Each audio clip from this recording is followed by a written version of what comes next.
Okay. Right. Hi, everyone. Hi, and welcome to the start of your week. I hope you're all okay. Hope you've had a lovely weekend.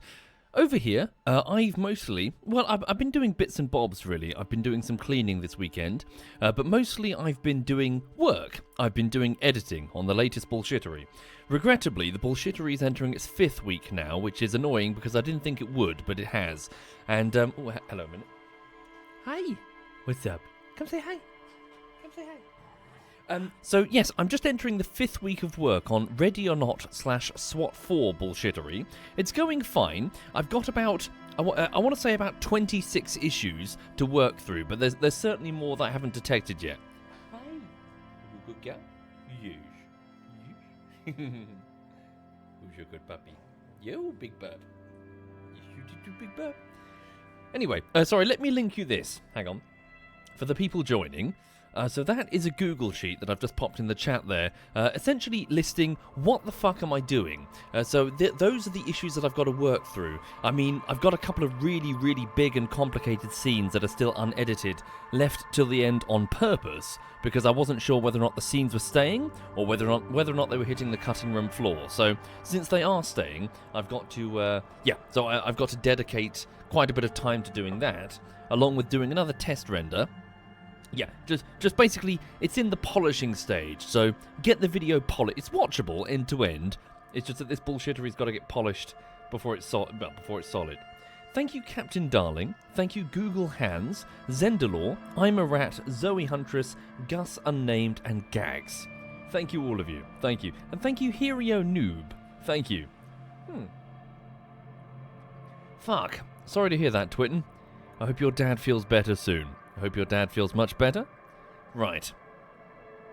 Have I settled on a title? Well, as boring as it says, Gunnerf, I really think I need to keep it Ready or Not /SWAT4. I know that it's tempted to try and make puns and shit, but frankly, when you exist purely as a thumbnail in the corner of a view of like a platform, you really just need to keep things very fucking simple. Yeah. I know that sounds, there's no need to call it Ready or SWAT. No one will know what the fuck that means. They'll think, oh, is this a new game? Yeah, it's shitty to do, but you've got to be mindful of the algorithm. I'm of the understanding that the algorithm is now refusing, or at least somebody said that the algorithm is even refusing to show some of my videos, despite being outright searched for. So you live and die based entirely on that algorithm. Yes. Yeah, YouTube is pretty shit, frankly. Right. Who's a good girl? So sorry. On a lighter note, this morning we went to the park, and she saw her doggy boyfriend. Just coincidentally, her doggy boyfriend was in the park, and she had a good run round. Yes, you did. And you saw your dog sitter, who was walking your doggy boyfriend, and Luda got all excited and like, oh my god, it's him! And you, just had a good old time. Yes. Yeah, she's fine. She's happy. She's a good girl. Is Lulu more on walking or eating? Definitely eating. Okay. Right. Hang on a minute. Absolutely Dragoner. Yeah, it's awful, isn't it? Yeah.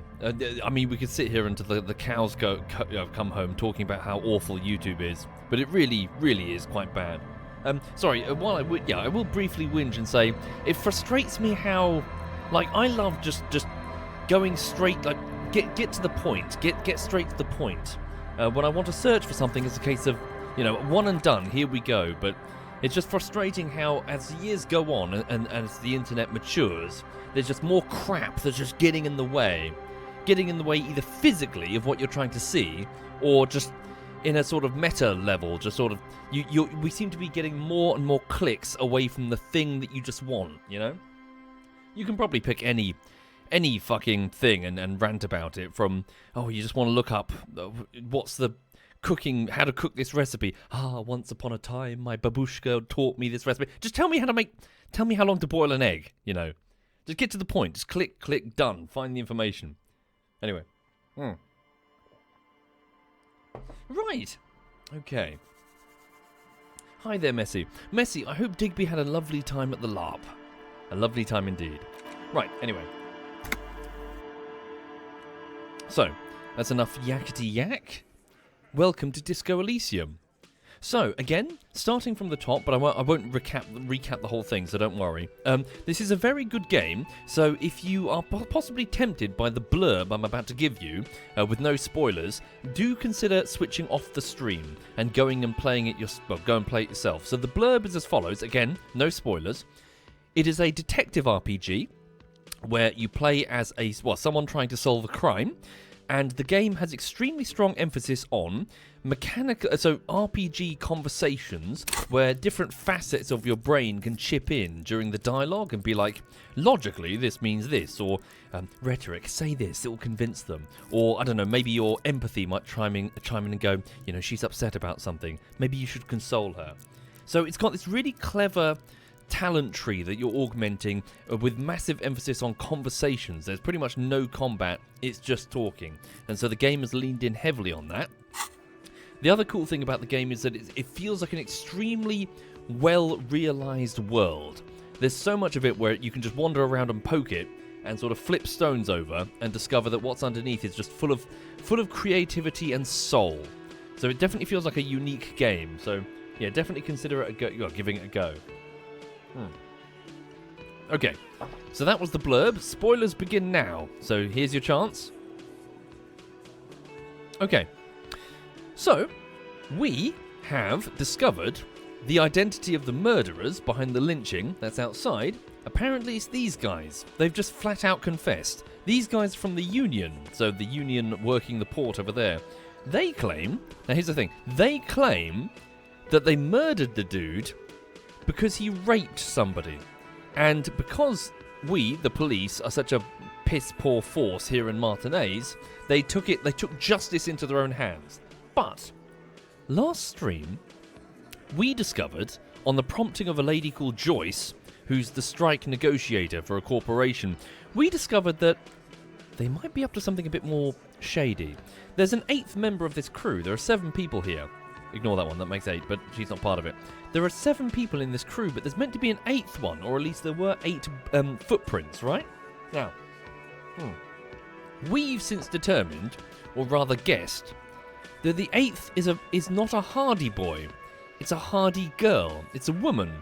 And she's not here. Furthermore, we've gotten descriptions that she's a truck driver, as opposed to working the port directly, and on determining where her truck was, abandoned in a traffic jam back there, we believe she was smuggling drugs. Somebody, apparently, according to Joyce, the strikebreaker, is smuggling drugs, and her truck contains a lot of very suspicious things. Notably, maps and radio, frequencies? I think, and I'm not fishing for the correct answer, chat, I think that she's a major link in a drug smuggling operation, which makes me wonder if the murder really is about the rape. If that's even true. I speculated that perhaps they were protecting the victim, but now that we've learnt what we've learnt, I wonder if... I'd be tempted to say maybe she's the leader. Apparently she is very gruff and, what was the word that the truck driver used to describe her? She was scary, she was intimidating. So I don't know, maybe she's the leader, but if that's true, why did the fat one, that one, suggest, maybe she could join? He was like, it seems strange. I don't think she's necessary. I don't know. I need more information. You're okay with doubting their word about the reason, but not their confession. Yeah, that's a fair point, Jams. Also a fair point. Maybe she did it. Maybe she lynched this dude. And they're just covering up and saying, oh no, we all did it. I don't know. There's still more information I don't have. Regardless, what's my current task? So now that we've searched the truck, what do I need to do? So the jam mystery. Report back to Joyce. We can do that. Okay, what else? Get the body down. Yeah, we need to get into the port still.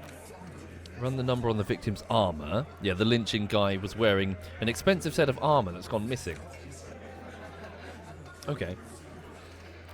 What's that? Sorry. I need to pay 120 real for my room this evening. Also, this evening we need to go and speak to a potential witness for the lynching. Okay. But yeah, I hope everyone's well. Let's go. So I don't know why I've got this in my hand, looking really intimidating. What's this? Sorry. +1, +1 physique, -1 morale. If I've got the bottle in my hand. My detective is a bit of an alcoholic. A bit of an alcoholic. Okay. But yeah, hope everyone's good. So I did a little bit over the weekend. I did a little bit of gardening, which is to say that I went out and I got a watering can and a bucket and some other bits. But frankly, the weather wasn't that great. I planted some onions in the garden. So I have onions, I have radishes, I've still to plant the potatoes. Sorry, carrots as well. Did I say carrots? But I'm frustrated by an extreme slug problem here in the bungalow. There are so many slugs when I go out at night. So last night I buried some hexagonal-shaped glass jars that I was going to use to make sauces and put sauces in there. Instead, I sort of buried them up to the rim, and then I filled them with beer. So the idea is that it's a beer trap. It's a slug trap, and the idea is I think that the slugs drink from it, get disorientated, and then fall in and drown. Frustratingly, I went out this morning to find that each beer trap has about 4 slugs, which is kind of nothing. There are hundreds out there. I went out with the light and the bucket, you see, to sort of pick up as many as I can with a pair of long nose forceps, and I got like 60 or more per session. So catching only 4 per trap is a bit crap. So looks like I've got to do a whole bunch of. I'm going to sort of layer my defensive strategy. I'm going to go with copper tape around. Here's the problem. Sorry, I'm whinging. So the problem is the planters are quite damaged, so I don't think I can get a seal, if you were, of copper all the way around the edge. But I need copper tape. I need a physical metal barrier with a very thin rim that they can't easily climb around the crops. I need cloche, so like little plastic covers that I'm going to put on top of the seedlings as they grow. And I'm even considering, as crazy as this sounds, a copper wire electric fence in the form of 2 wires that you simply trail tightly around the edge of the planters, attached like a 12-volt battery. Trouble is, I wonder if that's even going to work in the rain. Surely it's just going to short the battery. I don't know. People have done it on YouTube and there's tutorials, but every time I see it, it's always indoors in like a greenhouse-looking place, so I don't know. Thank you, Mafian, and thank you, Emily Snow and Hero. And Googles. Thank you, all of you. Yeah, there is that as well. A fire hazard, Messy. Thank you, Martin. Oh. Okay. Bakari, that joke was terrible. Yes, Genomai. Yes, also some, what is it? There's some wool. There's a sort of anti-slug wool that you can put around the planters to dry them out. And, yeah. So it looks like it's going to be an ongoing battle against the slugs to keep them under control. Otherwise, I'm not going to... What's the point of planting stuff if I'm never going to be able to eat it? Okay. Hello, Joyce. You're back. Good. What can I help you with? Not an umbrella, I hope. I don't need one myself, you see. Sorry, one. Sorry, is it raining? Is this new? I didn't notice this before. Let me have a quick sip of the coffee.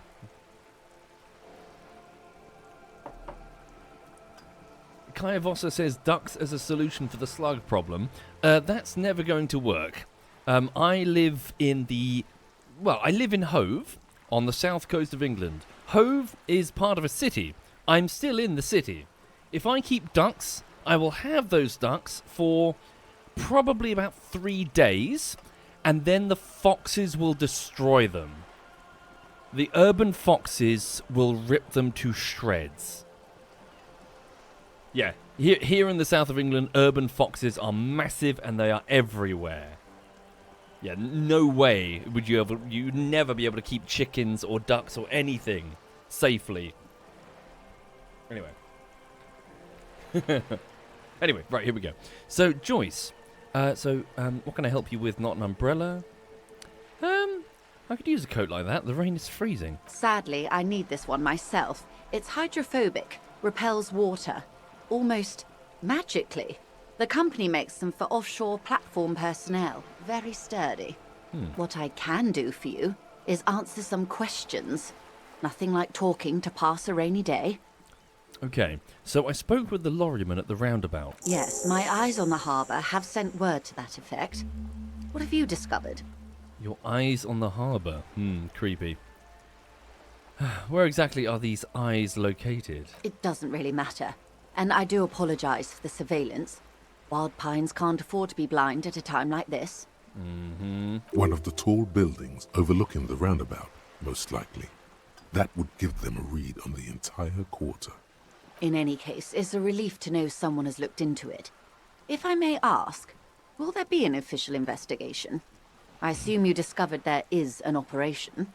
If there is an investigation, it will be part of an ongoing operation, subject to confidentiality. I'm sure you understand.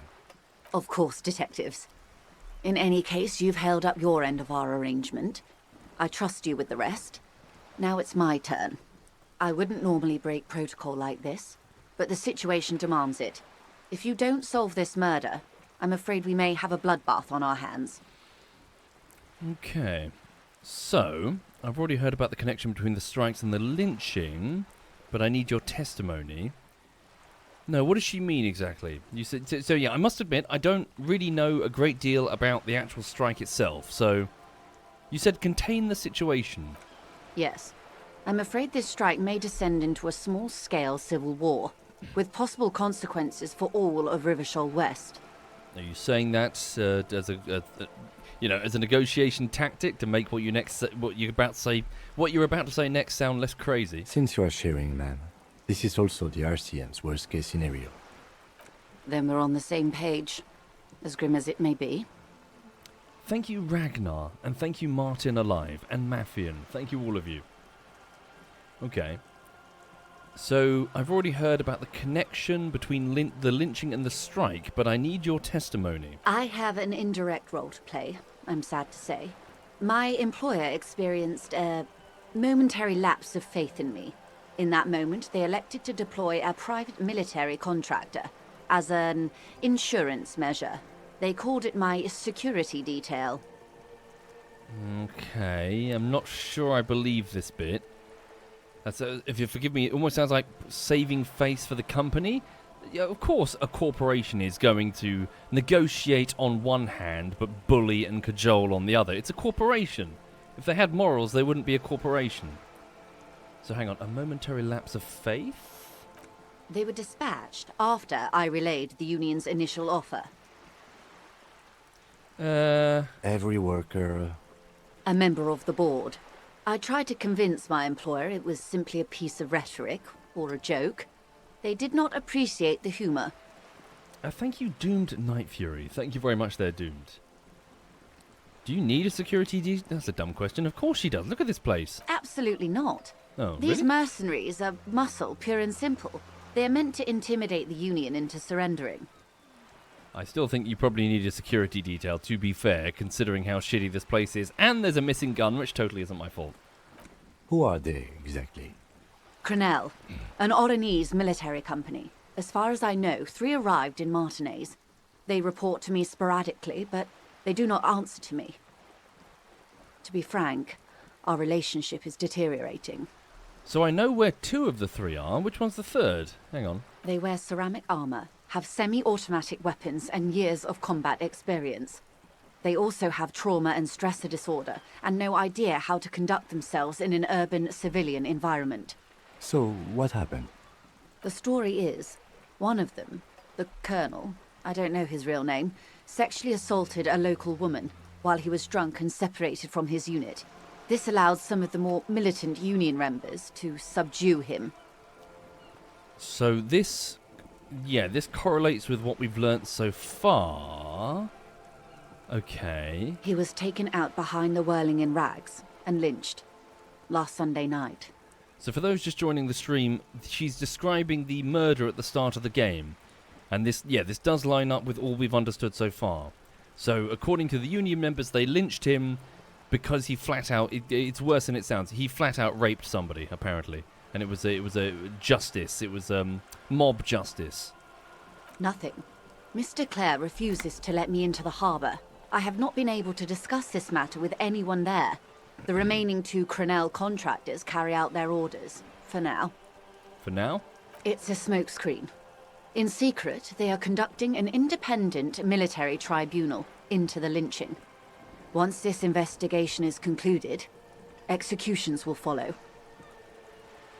Oh, I beg your pardon, executions will follow? They're conducting an independent military tribunal. Who is? The mercenary group? What is the nature of this so-called investigation? Whether to execute one, some, or all of the Union militants. Fucking hell. I have to say, this is not disco. Right, hang on. You've made a mess here. Maybe the investigation can team up, you know, share resources and intelligence. Boy, oh boy, that's not good. Yeah, okay, so that is hugely fucking... Okay, so, yeah. Negotiation with the strike. In open, in good faith, but quietly in the background. Military personnel slip in. One of them gets drunk and fucking rapes a lady. He gets killed, and now these guys are going to escalate it, potentially. Into killing a bunch... Yeah, revenge. It's just a fucking ongoing cycle of fucking crazy-ass revenge. Yeah, no de-escalation. Yeah, this is not good. It's not good, no. My only hope is that you provide a single concrete suspect before the mercenaries indiscriminately pick theirs. Simply put, She grabs hold of the mainsail. if you don't pin this on someone good, and do it fast, they will identify and execute everyone present at the lynching. This in turn will force the Union to respond. Fucking hell. Can't you recall your mercenaries? The Debardeurs have over 2,000 men. It will be 1,000 to 1. Have you ever seen a hornet invade a beehive, Lieutenant? It's not pretty. The Serai's giant hornet, the world's second largest insect, can kill 40 honeybees a minute, while a group of 30 can decimate an entire hive of 20,000 bees in less than 4 hours. These men work in tandem using semi and fully automatic firearms. Their armor is virtually impenetrable to muzzle-loaded weapons, even yours. Most Union workers don't have guns at all. Yeah, but sorry to sound like... And then what happens after that? If there's a fucking massacre, a bunch of random foreigners, a bunch of random foreigners massacre a bunch of Revacholian locals. Guns or no guns, it will be a fucking revolution. Yeah, this has potential to go absolutely fucking sideways for Wild Pines. Yeah, so I know that. Yeah, there's no way that this ends well for you lot, for anyone. Frankly, it will be another revolution, another fucking revolution. The muzzle loaders need to be reloaded after every 1 or 2 shots. The automatics every 1 or 2 minutes. As I said, a bloodbath. Okay, so my options are, I can't see it happening. Too many things would have to go wrong first. Isn't this a pretty bleak scenario you're describing? 3, I think the confrontation is inevitable. No, I don't think it's inevitable. So isn't this a pretty bleak scenario? Yeah. I mean, yes, this is the worst case scenario. We've got plenty of ways to de-escalate this. Okay. Right. I can't see it happening. Too many things would have to go wrong first. No, isn't this a pretty bleak scenario? Many bleak scenarios have already come true. Nameless, badgeless detective of the citizens' militia. All we can do is keep the rest from going the same way. One single concrete suspect delivered into civil court, and I may be able to defuse this situation. Yes, I'm with you. So long as it's not one single concrete suspect to have their head blown off by a fucking bunch of crazy-ass mercenaries. Yeah, publicly, under the rule of law, absolutely. Thank you, Edenis Frost, Doom Knight Fury, and Ragnar. Okay. So you said that the deceased assaulted a woman. Or he didn't. This is information passed on to me from some teenagers loitering around the canal. Right. I cannot testify by it. Yeah, to be fair, neither can we. As in, we've just been told from the Union, who might be true, might not be. All we know for certain is that there's a fucking lynched military... Was he a colonel? Jesus Christ. Thank you, Arrow, Oriki, and Eden. Thank you, both of you, Arrow. Oh, wait, fucking, she's not talking about Kuno. Oh, my God, she's talking about Kuno, isn't she? Your eyes are Kuno? Fucking hell. No, yeah, wait, Kuno wouldn't talk to Joyce. Yeah, I don't know. Thank you, Whack of Fiasco. Thank you, Whack. Who did the passing on then? No, what did these teenagers by the canal say? That the man was killed because he assaulted a local woman. I've asked around a bit. This seems to be the accepted story around Martinez. The lieutenant consults his notebook, his eyebrows knitted in concentration. Odd. We haven't heard any reports about an assault in connection with the lynching. Where did it take place? And when? What do you mean, Kim? Of course we have. What are you on about? Last Sunday night, at the Whirling in Rags, the hostel by the gates. Supposedly, the colonel was drunk, maybe on narcotics too. Either way, he's alleged to have sexually assaulted a woman. Sometime later, a group of dock workers got their hands on him. Yes, who was this woman? We need to find her. Apparently she's got very colourful hair and it keeps changing. That's a good question, officer. I don't have the slightest idea. As I said, it's a rumour. About a rumour. In any case, it's what the colonel's remaining colleagues believe. Yes. Okay. What can you tell me about Krenel? So presumably the colonel? Not much. No, Their wait, sorry. public resume is relatively good, as far as private military contractors go. I believe they were once called Downwell. Sorry, yeah, she's talking about the PMC. I thought, yeah, so Krenel was the name of the colonel. No. Okay. Thank you, Deranged. And Whack of Fiasco. Thank you, both of you. Right. They boast a long list of clients. Saint-Baptiste, Welchman Lorenz, Eendracht.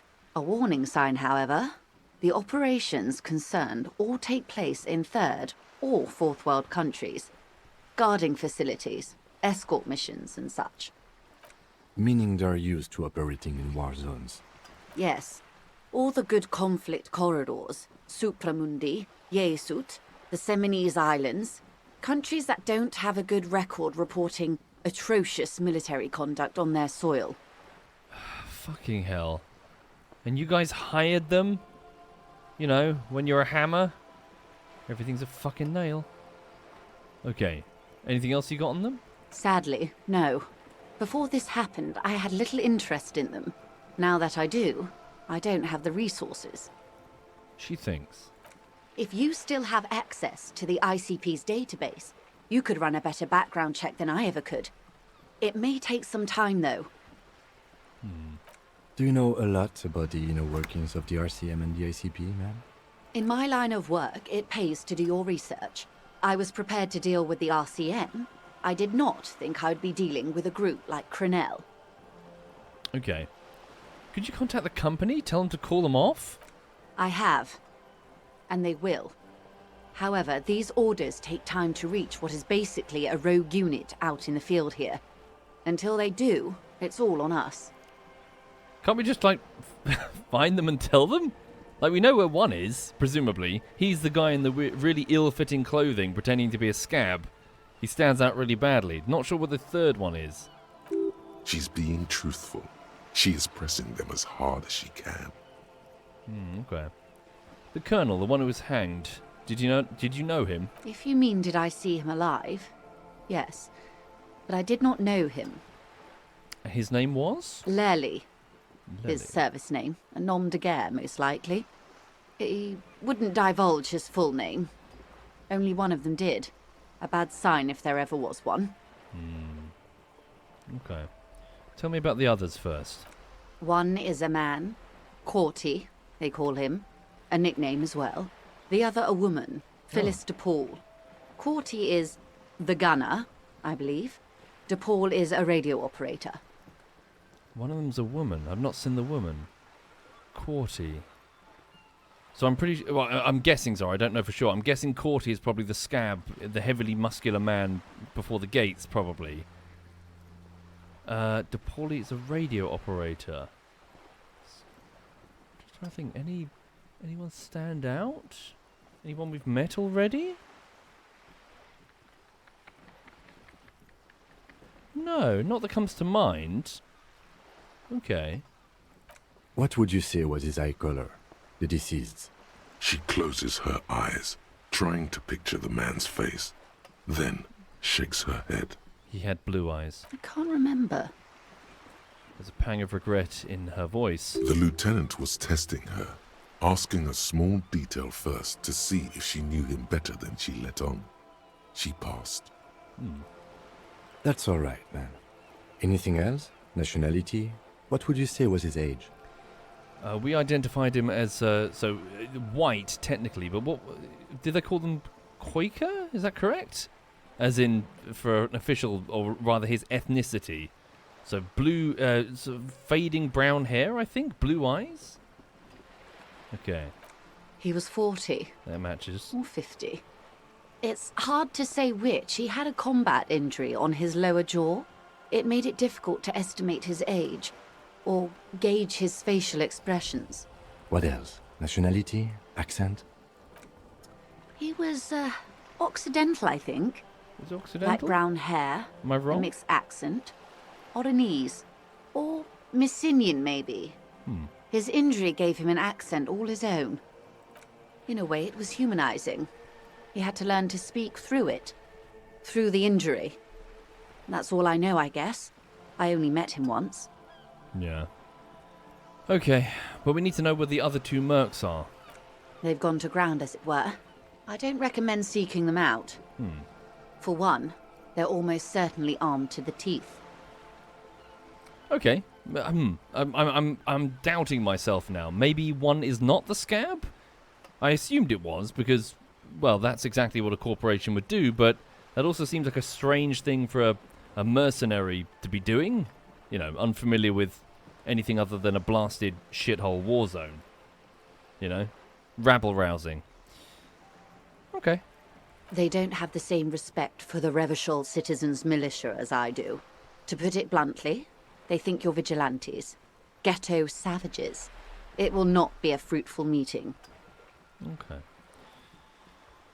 Shit. We still need to know where they are. You're likely to run into them eventually. When that happens, I'll be in a better position to mediate if I don't appear involved. Ah. Hang on a minute. So, logic medium with it's a 97%. So, clothes don't fit right on the scab leader. 2, the scab leader's bad acting. 2, he didn't pass a background check when I asked which pubs the scab leader was a bodyguard for. No. So he gave me just a random name, and I said I don't know that one, and he got defensive. Okay, so 97% chance to roll, asking where are these mercenaries? One is obviously the scab leader at Okay. the harbour gates. The one chanting the idiotic slogans. He's barely maintaining his disguise. Okay. The other has a vantage point in a building south of the roundabout. They were keeping tabs on you while you were canvassing the lorry drivers. Gotcha. Okay. One must be... So is this me speaking to her or to logic? No, it must be to her. One must be the goon in ill-fitting work clothes by the harbour gates, the scab leader. That may be so. I still hope you heed my advice. There's no need to kick the hornet's nest. You lying liar. Uh-huh. Sorry, she's lied to me. I think she's lied to me. She told me the mercenaries were brought in here after the demands, blah blah blah. But they're fulfilling their standard. So one of them is rabble rousing as a scab leader at the front. That strikes me as a sort of order you wouldn't give to a okay. Imagine you're a board or a CEO or whatever, and the fucking union come back with crazy demands. You wouldn't dispatch three mercenaries out there and order one of them to rabble rouse a bunch of scabs at the front door. That seems like not the correct thing. You'd do that initially, wouldn't you, as just part of your basic strategy? Yeah, I think that the part about, they self-doubted me. I think they were doing it from the beginning. Like, literally, probably even before she arrived on the yacht. They sent... Yeah. I reckon she's tried to lie to me to cover her employers. For all your talk of averting this catastrophe, the situation at the gate is a powder keg. Does this not bother you? Yeah, they've soaked the pot, they've made a powder keg.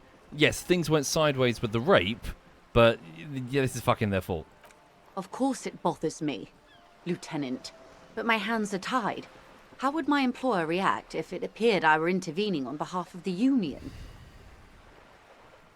What does she mean by that? Situation gate at the gates is a powder keg. Of course it bothers me, Lieutenant, but my hands are tied. No, that doesn't make any sense, Joyce. You're not intervening on behalf of the Union. You're trying to stop this from exploding in the face of wild pines. Your concern may be appearances. Ours is keeping the peace. Good answer, Kim. Yeah. All right. Thank you, Angry Fraggle. I hope you're well. Thank you very much, Angry Fraggle. And thank you, This is Havoc and Deranged. Sorry, once again, speaking to the people joining the stream, this is an excellent crime detective game, so perhaps consider maybe giving this stream a miss if you plan to play Disco Elysium. I strongly, strongly recommend it. So, just saying, it's, yeah, the game's awesome. Okay, so the other mercenary is probably in a building overlooking the roundabout. I think we're just guessing there, but okay. That would afford a good vantage point. In any case, it's practically inaccessible. Where is your radio for contacting them, if I may ask? Do you have an earpiece? Heavens no. I'm not an undercover agent. There's a short wave at the ship's wheel. She nods to the sloop's cabin. Okay, can't you just raise? What's her name? What's the name of the? Sorry, Larry was the guy executed. I'm sorry, I've already forgotten the name of the names of the other two. Okay, can't you just raise them? Lely and something else. Just say your corporation has new orders for you. Go back to base. Corty, that's it. Corty and Phyllis DePaul. Their aliases. Phyllis DePaul. Okay. I have another question. I hope I can answer it better. So hang on, sorry. I know I'm just sort of speaking my mind and maybe. So is she telling the truth that they've been recalled? Surely, if they're on the shortwave, she can just recall them immediately. Maybe she doesn't have authority over them to do it. Maybe that's you've got to wait for the corporation to give them the right orders to withdraw. Maybe they don't want it. Maybe they want them to stay and find a scapegoat and kill them. Did she say they went dark? They went dark? Well, clearly, recently, they contacted her in the last 10 minutes. Yeah, okay. Regardless, let's just assume, lie or truth, it doesn't matter. They're still out there, and until they're gone, we've got a problem. Sorry, for those joining the stream, we've discovered that there are three corporate mercenaries stirring the pot behind the scenes, and they're going to seek revenge, potentially, for the death of one of their members. Or rather, they want a scapegoat for the death. Okay, how much time do we have? Until the executions start? Truthfully, I don't know. It depends on their progress identifying the members of the lynch mob, and their impatience. They don't report their progress to you? Not on this matter. I'm afraid they consider this a personal initiative. Seagulls squawk over the bay. There's a brief silence. It's a matter of days, not weeks. That's enough for now. I am sorry to have been the bearer of bad news. If there is anything else I can help you with, please ask. So now I'm going to show her the photograph of the executed Larry, the dude, the victim. So, can you tell me about these tattoos that he's got? Of course. Excuse my hesitation before. She reaches over the guard wire, and takes the photo, holds it in her hand. For about half a minute, in silence. It was taken with a trigette not long ago. This is the man's upper body. There were no more markings on his hands or legs. I stay quiet, observing the woman's expression. Her mouth is relaxed. The accordion lines near her mouth vanish. The pearls of her eyes move slowly on the photo's surface. What do you think? Sorry. I was trying to see if I can read the web of interdependencies between these points. The stars. She points to one on the photo paper. I can't. But that's how you read this story. The points themselves don't have letters, numbers, anything. Their size, location on the body, and distance from each other tells you what they represent. Say nothing. Port cities. On the oceans. This is an Oronese map of the waterways, a sailor's tattoo worn by wayfarers of the Delorian century. As early as 300 years ago, the sailors would mark their bodies to map their travels. Okay. What is the use of this map?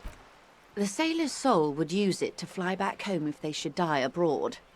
This is a sort of contraption to be reeled back in by. The silver cord, they would call it. What travels did the dead man make?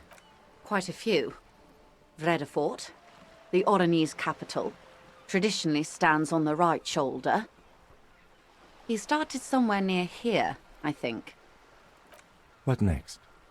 Then he made his way to the Pretto Grande, through what I think must be the Stutz Canal, an artificial channel through the Occident.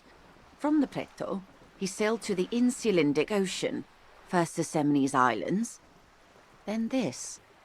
She points to his heart. Revachol. Oh. Those are the two constants. Vredefort on the shoulder, and Revachol in the heart. They started the tradition of these maps right after the discovery of Insulinde, at the dawn of the Interinsulary Age. So for those who don't know what she just said, the continents are split up by not merely oceans, but this barrier, this strange foggy barrier that we won't go into right now. You could pass it, but it took a lot of, with enough sailing skill and technology later and a shit ton of mental fortitude to get through. So this guy's been back and forth all over the place. Unfortunately, bear in mind that constant travel does do funny things to your brain. Do very funny things to your brain. Okay.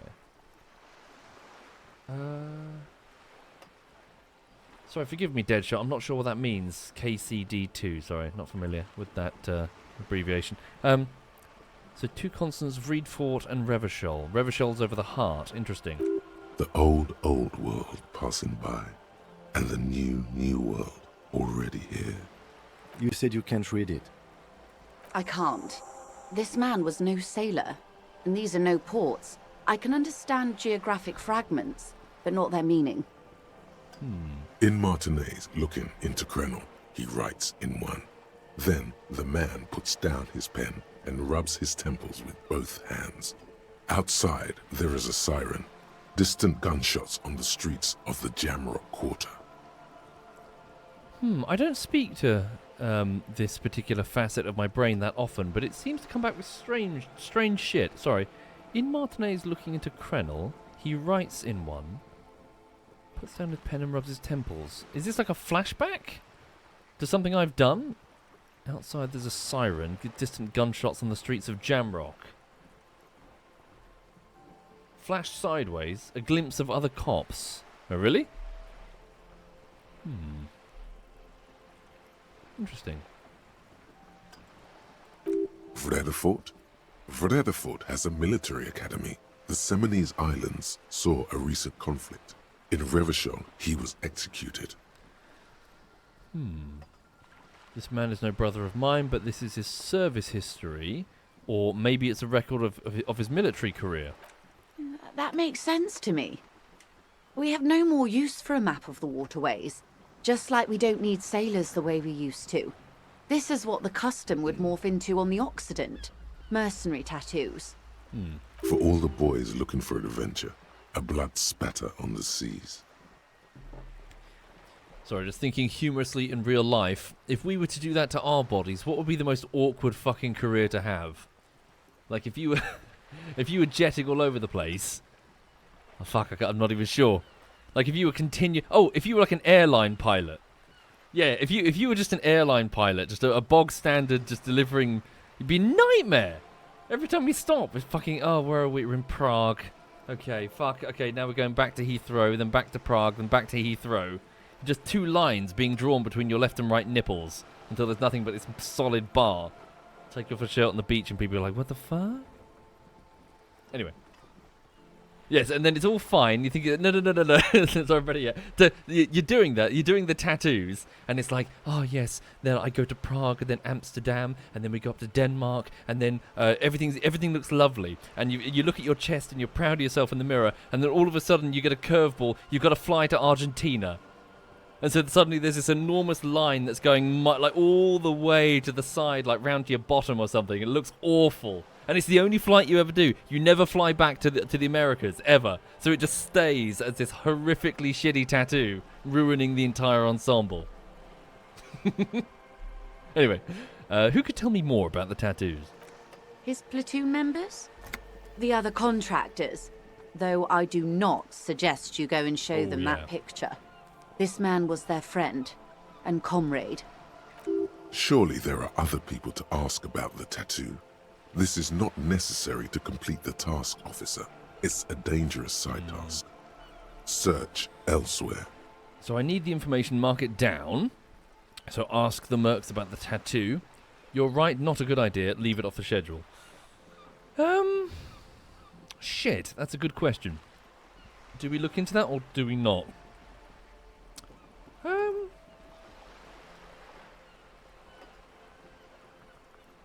You know what, I will. I'm going to put it on the thing, but I'm going to tread really fucking carefully. We're not showing the fucking mercs the dead body. I don't have to click the text option. So I need the information. Do what you have to do, Detective. I don't think deciphering that tattoo should come before public security. But if you should wade into the mob to find out, I couldn't stop you. Okay. We will be careful, ma'am. Okay. That's all for the tattoos. Thank you for your help. Is there anything else I can help you with? Thank you. That's all for now, Joyce. Okay.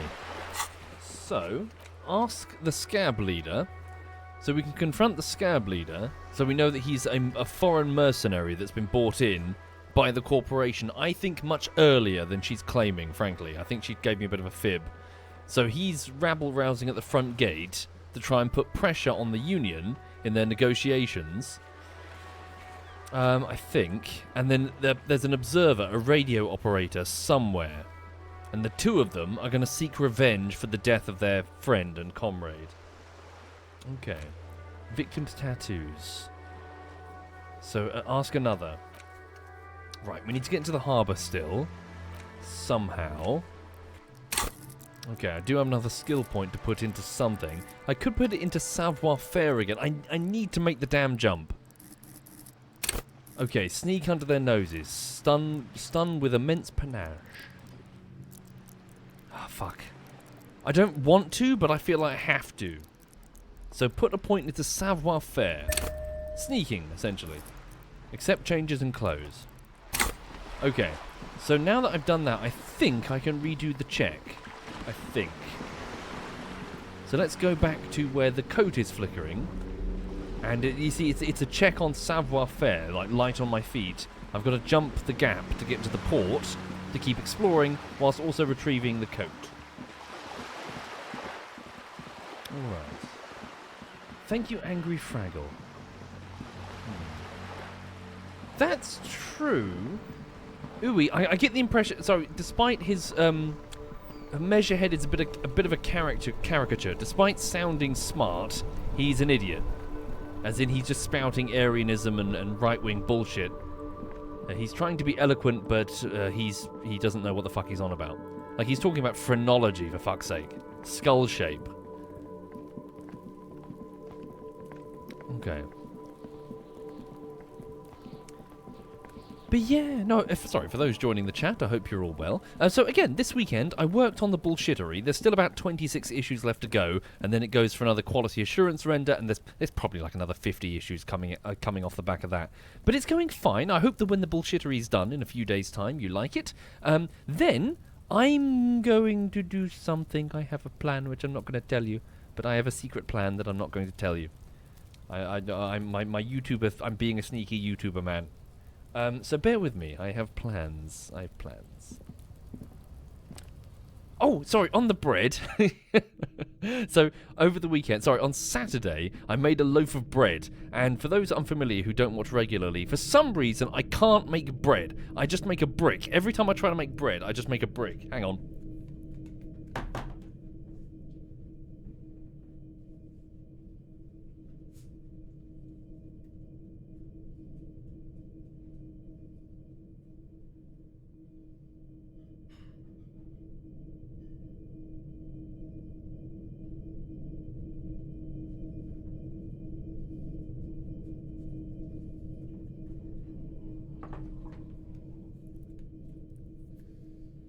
So, every time I try to make bread, what the problem is, so the thing that I must be doing something wrong. I'm trying to sort of science the shit out of this to try and figure out what, like, changing the recipe. No salt, some salt. No sugar, some sugar. Regular sugar or caster sugar. I'm watching videos and tutorials on how to knead the bread. I'm kneading it in different ways. I'm kneading it quite a lot. I'm kneading it quite a little. I'm letting it rise once with different temperatures. And for some reason, this is the second. So I tried again on Sunday. You know that I made one on Saturday? Again, Sunday. It's a fucking brick. Like, the bread is not rising. I know that looks like bread, but look, there's barely any bubbles in it. It's just a solid, like, doughy lump. Look, fucking... It's just a solid, doughy lump that doesn't spring back or do anything that bread does. It's a it's a brick. Oh, fuck. What flour am I using? Well, it's not self-raising because I figured I'd do it with the bread flour, and then what is it? So it's like bread flour, and then you add the yeast. And the yeast was fine. I put it in some lukewarm water and then mixed it around, and it started bubbling. So the yeast was active, and it did rise initially, but it's just I can't crack it. Must be something. Must be something I'm fucking up. Hang on. How does it taste? Like cooked dough. It doesn't have that fluffy... Well, you know, that fluffy, slice it easily and have it as a sandwich bread quality. Oh, dear. Thank you, Mithra. Thank you very much, Mithra. Thank you. Am I letting it rise in the fridge? Apparently that is one way. You can let it rise in the fridge overnight in cling film, apparently, I think. But no. I'm doing it in like a 24 to 25 degree environment. I don't know what I'm doing, Messi. No, look at her. Yeah, she's fine. She's happy. All right. Angelic says, I fear how your garden will fare with my bread track record. I know. Have I placed a document on onion disease in the subscriber Discord? Oh, really? Thank you. Yes, well, again, I don't know what I'm doing in the garden. I've never owned a garden before, so thank you, all of you. Thank you very much for letting me own a garden. Okay, here we go. Right, so that's my bloody coat. I want to grab my bloody coat, so quick save it. Let's take my trousers off. Take my trousers off on my shoes, because it helps my...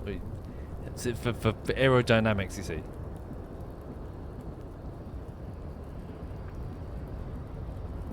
Alright.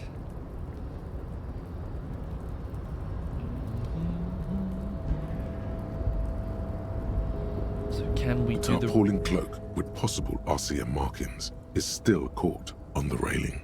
So go for the cloak, jump over the ledge. Now I have failed this like twice already. 72% chance to succeed. We can do this. Here we go. Yes! Okay. Kim, watch this. As you leap in the air, a chilly breeze engulfs you, Ooh. sharpening your senses. Okay, continue the voyage through the salty air or close my eyes. Let my senses take in the world around me. No, fucking don't close your eyes. You're in a mid-jump. Okay. As the concrete floor welcomes you, you realize it's been a while since you felt so alive, alert, capable. Must be the adrenaline. I knew you could do it. My climbing down might not have been as disco as your jump, but at least we can explore the harbor now. Thank you, Kim. With your feet firmly planted on the concrete, the noise of the harbor rushes back in. All right. And my coat. Spirit decor and shivers. So that's like hunches. You get weird like shivers. There we go. Hey. Wait, so it replaces my disco ass blazer. All right. So put that on, put that on. White satin shirt. What am I currently wearing? Physical instrument. There we go. So there we go. So sweet jacket, lovely. Am I putting on the hobo cop? So reaction speed. No, put that away. Cool. So sorry, just so I can easily explain it to the audience. Am I pronouncing that properly? Spirit decor? Connect to Station 41. Understand cop culture. Spirit decor is the very spirit of policing, the cop geist. It enables you to understand your blue-souled sisters and brothers, not only by picking up subtle signals from your partner, but by witnessing flash sideways scenes as they play out in your precinct. Esprit decor? Esprit decor. Aspri, they choir, says YSub. Esprit decor. Okay, esprit decor. Esprit decor. Esprit decor. Right. Hey. No. Right.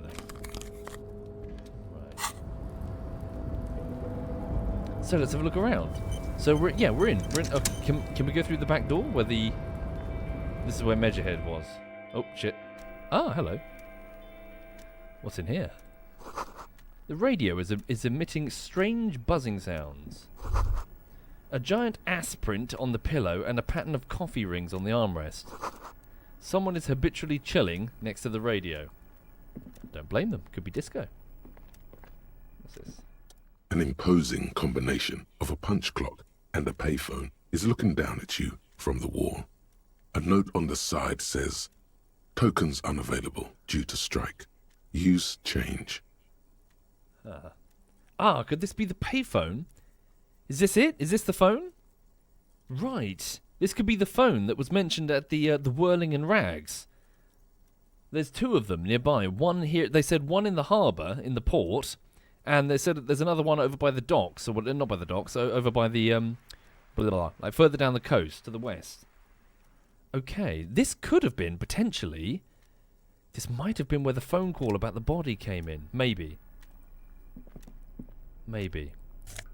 What's this? Book Le Fumet, Volume 1, Number 4. What's this? Wait, nope. Shit, fuck. The leading intellectual organ of Martinez communism offers a radical Mazovian perspective on a range of contemporary issues. The cover features a stylized portrait of the late King Frissel with a pair of white antlers growing out of his head. So this represents the prior monarchy, and white antlers in the setting with an upturned star represents the overturning of the overturning of the system, and the antlers represent it was growing out of something but also over it, I think it was. Basically communism. So this cover represents monarchy, communism growing out of the monarchy. It's the revolution.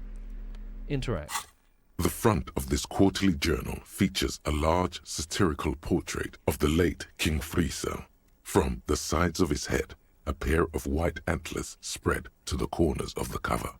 Thank you, Chris Janty. Why Frissel? Because Frissel was incompetent, foolish, and cruel. In short, the embodiment of everything the communards wished to overthrow. It's satire, you see. Oh, I see. Flip through the pages, see what catches my eye. To your disappointment, there aren't any full-color pictures to direct your attention. Just column after column of closely set text, interrupted occasionally by little doodles in black and white. No advertisements, you notice. So who's funding this radical commentary? After rifling the pages with your thumb several times, you return to the table of contents. The magazine is divided into several sections. International development, Kunst und Kultur, and local concerns. Just inside the cover, there's also an editor's note. I get the impression that the narrator really struggled with that one. What is Kunst und Kultur? It takes a moment, but gradually it dawns on you that Kunst und Kultur must mean arts and culture. Why they decided to title this one section in Volda is beyond you. Volda. Obviously, because it's cool to drop random phrases in foreign languages. Oui, oui. As you leaf through this section, you come across several reviews of recent radio plays, as well as a brief artist spotlight featuring a local artist identified only as CS. The main feature, though, is a long essay titled Tip Top Tournée, a critical Mazovian perspective. The Tip Top Tournée is an inter-Isolari racing series, mostly known for its high speeds, ludicrous sponsorship deals, and high death toll. In Revachol, it's held quadrennially on the prestigious Zero Carousel racing circuit. Okay. What do they have to say about this tip-top, this racing tourney? You think you're settling in for a relaxing recap of the most recent season, maybe sprinkled with some nice anecdotes about a few of the more colourful drivers. Instead, you find yourself skimming a 10,000-word feature about all the politically problematic aspects of Tip Top Tourney. What's wrong with tip-top? Where to even start? For one, there's the crass commercialism of its sponsorships. Okay. And then there's the practically criminal emphasis on deadly motor crashes. Don't show this to Kim. So, all of it, basically. Okay. Hang on, who wrote this stuff? Oddly enough, this article has 2 bylines. Nasteb Encolada Bernal and Exilus Buka. There's no way those are real names. I was about to say, there's no way they're fake names.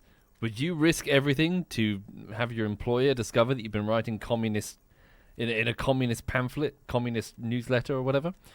Wait, why aren't they real names? Have you ever met anyone named Exilus? Come on, they're plainly pseudonyms. More than that, they're likely anagrams. Oh, okay. What's so bad about sponsorship? Here we go. Under capitalism, the article says, every pursuit has its price. Every pleasure, even one as elemental as the joy of racing others around a track, is reduced to an advertising opportunity. Thus, the so-called tournée becomes a competition between increasingly meaningless brand signifiers. Your discount laundry detergent racing against a pack of Astra cigarettes, or even a fritter. I will rant about this. Sorry, briefly. I will divert horrendously. Do you know the one that always threw me as a kid? And to this day, I still don't understand it and think it's completely wrong. Why? Why the fuck, when you have a large football game, or rugby, or whatever, cricket, I don't know if cricket does it, but especially fucking football, why do they have brands on the fucking uniform of your country? Like, that offends me. I'm not even that much of a fucking nationalist in this regard. If you've got on the field England or whatever, they should be wearing the colours, whatever they are, for the uniform of England. It should be a point of pride. Yet instead they've got fucking, like, I don't know, like Daz or whatever written across the front of it. Yes, because money. But I'm saying, like, surely that's the line should be drawn there on the fucking uniform of your nation. Yeah. Like, put it on the sides, put it around the sides of no one cares, gives a shit about that. But when it's like physically on the, and so I think the worst one I ever saw was Messi. Are you still there? Messi was kind enough to buy me a fishing game. I might be getting my story mixed up. But anyway, it was a fishing game. I went on Steam and I tried it. I was like, oh, fishing, love it. And then the front main menu had this picture, and so what it was fishing, but it was American fishing. So it wasn't UK or European fishing, which is all relatively it's quiet and it's like birds are singing and you're on the lake. It was American fishing where the people were wearing like not latex, but like fucking tracksuits with brands all down them and holding fish. And there was like a guy holding 2 fish up to the camera, and on his just fucking full on onesie he had like Like Ford, Chrysler, fucking, you know, giant names like Coca-Cola all the way down from head to toe. And I was like, you're fishing! You're fishing, you dumb motherfucker! It's like, what do you... Never mind. Rant over. Hang on. So what's it talking about? The tourney becomes a competition. Okay, so right, but then you get to see them crash. And that precisely is what's problematic about it. Were it not for the promise of random, spectacular violence, audiences would quickly lose interest. No. At the end of the day, it's the destruction of these 750,000 real races that you're really watching for. No. That reads like somebody who... No, that reads like somebody... I'm not even into racing. I'm not... Like, you don't... People don't watch racing to expect crashes and shit. They watch Destruction Derby or whatever, fucking, you know, a place where you do that on purpose. They're watching it because they're car enthusiasts, watching cars go really fucking fast. Or I suppose these are racing boats, I assume. I think, right? It says intersolar, so... Oh, no, it could be airships. Is this airships? I don't know. Destruction Derby? You know what I mean? Fucking Spade. I'm sorry, I know I'm old. But, you know, like, things where cars are meant to crash into each other. Oh, insular, not intersolar. Whatever. But things are... Wait, did I misunderstand? Is this cars or boats? I thought this was like speedboats. Okay. Racers, does it specify? I don't know. Thank you, Alexandra. That's very kind of you. Very kind of you, Alexandra. Thank you very much, Alexandra. I hope you're very, very well. Right. I'm pretty sure I like it for the racing. Sure, you think that, but subconsciously, it's the visions of brand names being engulfed in flames that you crave. I guess I never thought of it. Thought about it that much. That's because you haven't been reading critically. But don't worry. The whole point of these sorts of articles is to let someone else read critically for you. Right, okay. Kim, this article says that no one really... I'm giving it to Kim. Kim, this article says that no one really watches tip-top tourneys for the races. Oh, come on. Can this article read your mind? No. Well, there you have it. No reason to get hung up on the pretentious ramblings of a few young men. I know, I want to hear you rant about it. If I had to wager, I'd say they've never even seen the inside of a motor, much less a motor race. I take whatever they write with a large grain of salt. Fair dues. Thank you again, Alexandra, and thank you, Chris and Zamrabbit. Thank you, all of you. You flip back to the front of the magazine. The table of contents unfolds before you. For those joining the stream, we two detectives have found a communist magazine in the like the break room of a port, and we're just flipping through it. Hang on.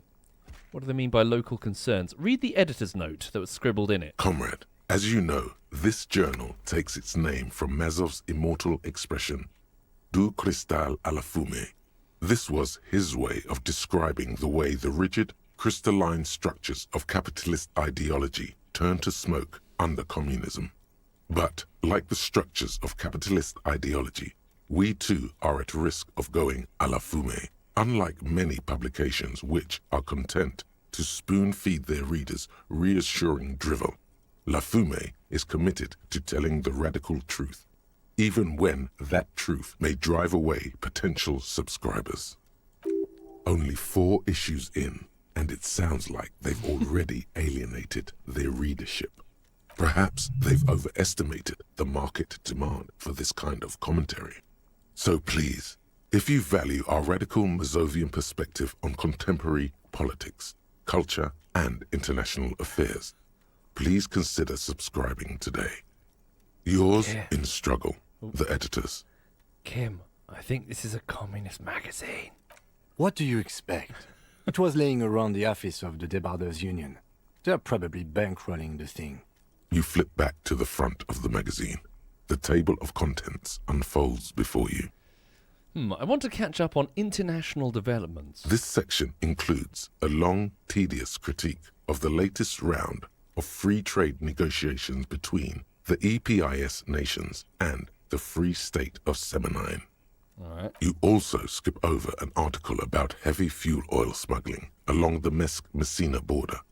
Something about bear wrestling in Samara. book riots in Yugograd. Whoa, whoa, whoa. Bear wrestling. Flip back to that. Okay, reaction speed in my brain. What's bear wrestling? It seems to be part of a new public fitness initiative in the People's Republic of Samara, SRV, devised and promoted by none other than President Kanajinsky himself. According to this extremely credulous account, Uncle Sport, as he's affectionately known to his people, has recently decreed bear wrestling the national sport of the SRV. Yeah, wait, does he mean two bears wrestling, or...? Of course not. The article makes plain that this is man on bear, or in some cases, woman on bear competition. 2 competitors, 1 ring, 5 rounds, or until incapacitation. My money's on the bear. According to the SRV's Ministry of Information, the program has been a tremendous success. Public support stands at 87%, and youth obesity and alcoholism rates are down 12% and 7% respectively. Wait, is this... Am I reading too much into this? Is this Public Fitness Initiative in the People's Republic of Samara by the President himself?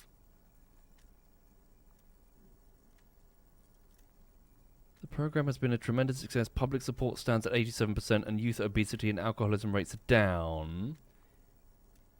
Is this literal? Or is this darker? Is this... Hang on. This is the SRV we're talking about. If you think those are the real numbers, there's probably a guy who wants to sell you a bridge in La Cherte. Oh, is it just simply propaganda? Sorry, my brain was going somewhere darker. I thought, is this execution? As in, is this a failed state that's throwing their prisoners to bears? And it's like, oh, it's bear wrestling, and that's why public support is huge. Why, because they don't want to be killed by a bear. And youth obesity and alcoholism, like as in extreme measures. No, it's just if it's just propaganda. If it's just, oh yes, we fight bears in our nation. No, it's just dumb fucking propaganda. It's bullshit. Okay. I'm not sure I trust these numbers. What are you, a statistician? Did the moral intern send you on a fact-finding mission? This is the SRV party line, comrade. Right.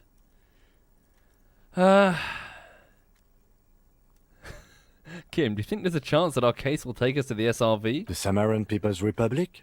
No, I should expect not. Why do you ask? I think it might be fun to take part in a bear fight. I suppose that would be something to see. The lieutenant seems amused at the thought of me wrestling a bear. You flip back to the front of the magazine. The table of contents unfolds before you. I suppose everybody can wrestle a bear once. What about local concerns? Unsurprisingly, much of this section is taken up with articles declaring unqualified support for the dock workers' strike. You skim the headlines. Paint the harbour red and white. Martinez tames the wild pines. A city in revolt. First we take Martinez, then we take La Delta. It's just propaganda. Finally, there's a brief article by the writer, G. Martin, accusing the owner of the Capeside apartments of illegally attempting to evict certain communist tenants simply for not having paid their rent. Ah, this must be Gaston's handiwork. Oh, wait a minute. So does that mean that one of the... where's the names of the authors again? Is it an anagram of Evrart Claire? Maybe? Sorry, in like stream 1, I think it was, we bumped into Rene and Gaston was being accused. But he said that he knew like some people in the port, and that he was doing like stuff for them. He was taking notes. Is he like one of the... Hang on, I need to get the names again. I'd quickly run an anagram of the 2 editors' names. I reckon one of them might be Evrart Claire. I doubt that Gaston is going to be one of them. I think he's just like just takes notes, really. Okay. Yeah, Gaston's handiwork. So sorry, the reason he's saying that is because among all the fucking local concerns about the union, someone's turfing him out for not paying his rent. Okay. Damn communists should have killed a lot of them when we had the chance, or if it weren't for Wild Pines, all those moochers would be out of a job. So charging rent, number 3, just to live somewhere is pretty outrageous. 4, would it be better for everyone if labour and capital could reach some reasonable accommodation? 5, why should I care? This doesn't have anything to do with me. What do I think? So, the question is about rent, pure and simple. Damn communists should have killed them when we had a chance. 2. So that's the apologetics. I can't even. That's being an apologetic for capitalist concerns. 3, charging rent just to live somewhere is pretty outrageous. As aggravating as rent is, I don't agree with that one. 4, wouldn't it be better for everyone if labour and capital could reach some reasonable accommodation? Yeah. Yeah? Does that have a hidden meaning?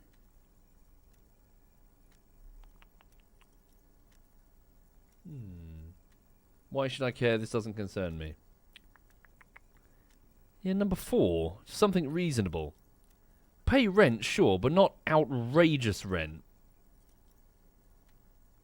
Okay. According to these editorials, there can be no accommodation with the forces of international capital or their mucilaginous allies in the coalition. But then you're just going to be an extremist, and everyone's just going to... That's the trouble with racing to the political fringes. You'll race there alone. Or surround yourself with nutcases. According to these editorials, there can be no accommodation. So hold on, what about this coalition? Judging from the context, it's something very large and fundamental. You should probably know about it already, honestly. You flip back to the front of the magazine. The table of contents unfolds before you. Okay. Put the magazine away. Okay. Weird. Yeah, we'll check the names later. We're running out of time on day 2. Okay. I mean, what's extreme is only defined by what's in the middle at the moment. I mean, surely that's all... Yeah, always. Red sock. A standard office filing cabinet. The drawers seem to be locked. Someone left their coffee machine on. This is a Dewey typewriter. The model name is on the back. Every worker equals member of the board is written at the top of the flyers. At the bottom, the union logo and demand democracy. Okay. What's in here? Poke around, sorry. It is a postcard. Le Jardin, 21. Oops.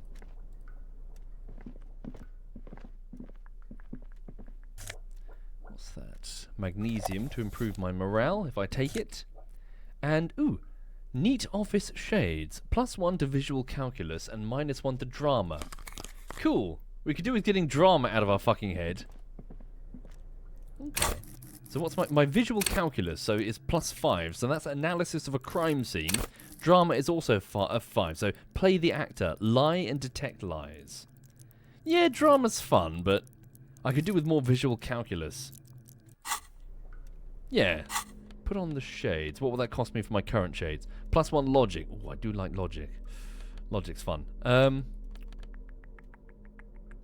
I'm going to keep my current +1 logic. Right. So I presume this just goes outside to the Aryan dude, right? The Nazi. The door is locked and cannot be opened from this side without a passkey. Guess you have no choice but to talk to the union leader. Okay. Can I go this way? Alright. So, for the people joining the stream, welcome. I've just entered... Yeah, so I've just entered the dock, which is currently locked down due to a strike. I've sort of snuck over the side of the walls. Now, we need to speak to the union leader. Well, there's a few reasons we need to speak to the union leader, but one of the reasons I'm hoping to ask for his help to get this body down over here. The lynching body that's... well, there's a lynched body that's decomposing. We don't have the tools. Maybe they can help me? At least 3 packs worth of cigarette butts. Numerous empty bottles of Commodore Red and potent Pilsner. What's in here? This is the night watchman's booth. The name on the door reads, René Arnaud. Okay. René Arnaud. Listen, it's okay to take a few minutes to yourself. Sit down and have a breather. Wait, this is René? René? He works here? Okay. Why would I sit down and have a... Yeah, this is where René works. I'm going to look around. If you must. But please hurry. We are pretty easy to spot up here. Nothing incriminating catches your eye. The cabinets are clean and their sparse contents meticulously organized. There's a framed photograph on the table. Let me guess, it's of the king. Looks like the inhabitant is rather pedantic when it comes to order. Take the picture? It's a black and white photo of a young couple out in a street fair. The man, René, is dressed in a Royal Carabinier uniform. The girl is young and very pretty. She is smiling playfully at the camera. Why did you take that picture of René? I'm going to ask him about it. You're really interested in that old soldier. Not sure I understand your fascination, but sure. As long as it doesn't take up a whole lot of time. So for those who didn't see it, René is still wearing that uniform. He's an old man now with his face scarred. And he seems angry. Well, obviously he's angry because fucking... There was a communist uprising that he probably had to live through, no doubt.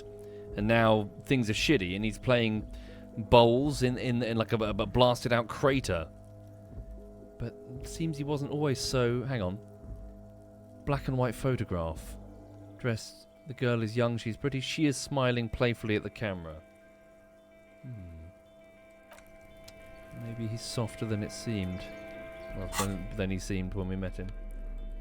Hang on. He's smiling too. A black and white photo of a couple posing in front of a Ferris wheel. The girl is young and pretty. The man is clad in a fancy uniform and smiling. On the back is in a very steady hand has been written the words Revachol Fair, summer of 91. So what, like 11 years before everything kicked off with the disease and then the revolution when he was young. Okay, seems a bit rude to take it from him. Ask René. Alright. Can we get down the thing? How do we get down? Down here. Here we go. Right, so we're in the port. Let's go have a poke around there. Hello. All around you, great machines in... Quiescence? Not familiar with that word, sorry. Or with that word. Quiescence. Quiescence. Inactivity, dormancy.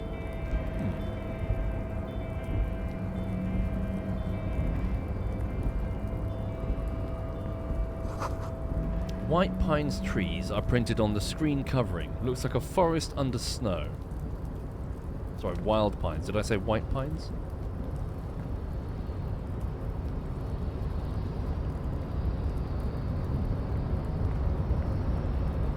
Oh. Just one of the tarts up there with Measurehead. What's this here?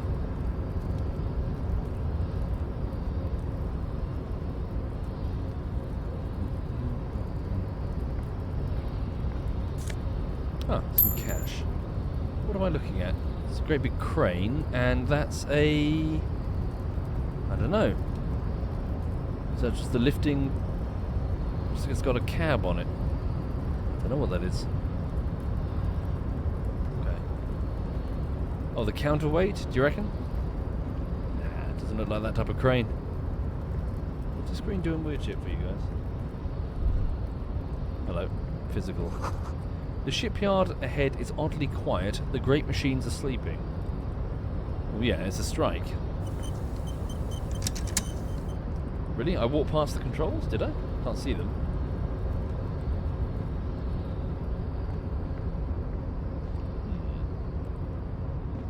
radio tower. Broadcasting tower of some description. Oh, the speaker tower is silent. There is no work to organise in the yard below. I see. We're on top loads and loads of containers. So 2,000 people work in this yard, I think.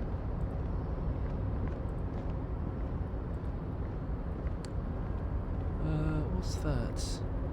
Bunch of tarp. Hello. Someone's over there. Look out, maybe, for the Union. Industrial sized thermos. Smells like burnt coffee.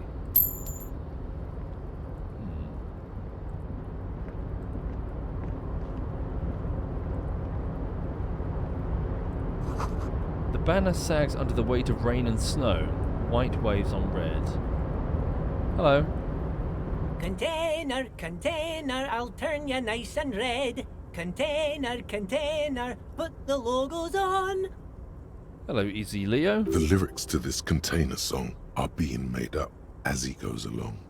The accent is so thick, it's impossible not to notice he's Ubi, from the vanishing peninsula of Ubisund on Muindi. Container, container, used to be Wild Pines. Container, container, now belongs to Evrart. Don't quit your day job. The tiny man is so engaged with his work he doesn't notice you. Hi! Evrart, Evrart, Evrart, he looks after everyone. Huh? Well, hey there. How can I help you, mister? Also, sorry to be... His dialogue, there's a weird echoing in the voice actor's recorded dialogue. I can't help but notice it now that I've noticed it. It sounds like he's recording the dialogue in a box. You might notice it in a minute. Okay.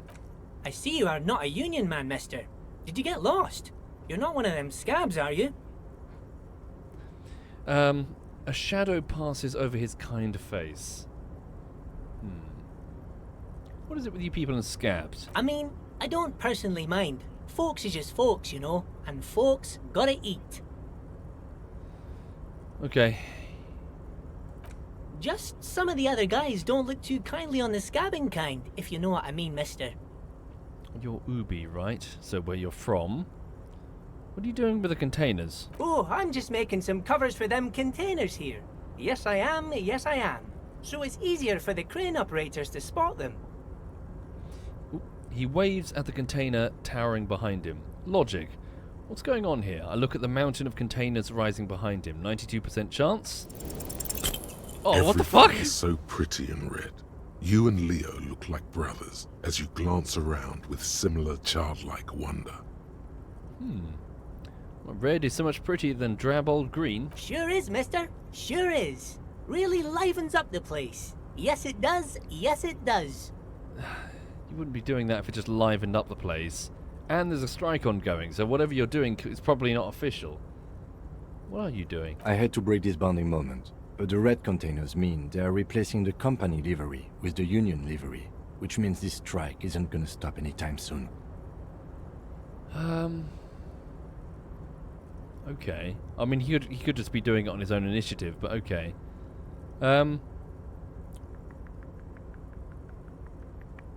I just had a thought. I mean, so the Union are they're settling in for the long haul here. Obviously, because this is the third fucking strike that they've done, I think, and their demands are crazy. Yeah, I need to find Evrart Claire. I need to find out what the fuck he's doing. I don't know enough about fucking, you know, I don't know enough about what's going on here. You're Ubi, right? Oh, yes. Born and raised in Arish, mister. Mum had to leave my dad after he got a bit violent. Took us here to the new world. I was about 10 then. Too old to lose my accent then. People say us Ubis are up to all sorts of trouble with sheep and other animals and whatnot. I just want you to know there was never any of that where I come from. No, sir. Those are just nasty rumors. Uh-huh. Thank you for clarifying that, sir. Oh, fuck. Just in the off chance that there are any international viewers long distant from the Eurocentric whatever, you might be unfamiliar that here in Great Britain, Great Britain consisting of many countries together in the United Kingdom, one of those countries being Wales, there's a persistent rumour that the Welsh shag sheep. because they have lots of sheep, and we take the piss that they shag sheep. Mainly because it's funny. But I think that's what it's referring to. You know, oh no, nothing. We do nothing with animals. Yes. Rumor question. So it's not. There's nothing to it, chat. It's just I'm English. We do it because it's funny. But yes, every time the Welsh come up, it's like, oh, the sheep shaggers. Anyway, where is everyone? That's a dumb question. There's a fucking strike on, detective. Do you work here? Yes, yes. Everybody needs a job, and this is mine. I'm Leonard, by the way. Leonard Bellick. But everyone calls me Leo. The little man raises his hand in a welcoming gesture. I'm like Mr. Everart's right-hand man when Mr. Edgar is out of town, and Mr. Edgar's right-hand man when Mr. Evrart is away. He chuckles. Actually, Miss Beaufort is the right-hand man, but she's a lady.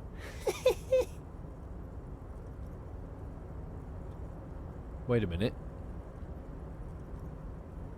Wait a minute. Who is this, Miss Beaufort? Okay. A real pretty lady with a skin like those Douai Sucre candy bars my missus likes so much. Them are real nice to suckle on once the dinner is done and me and the missus sit down beside the radio.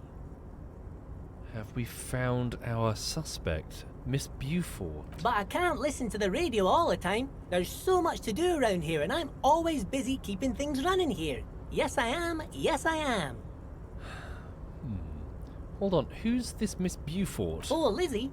She is Lizzie. a real sharp tool.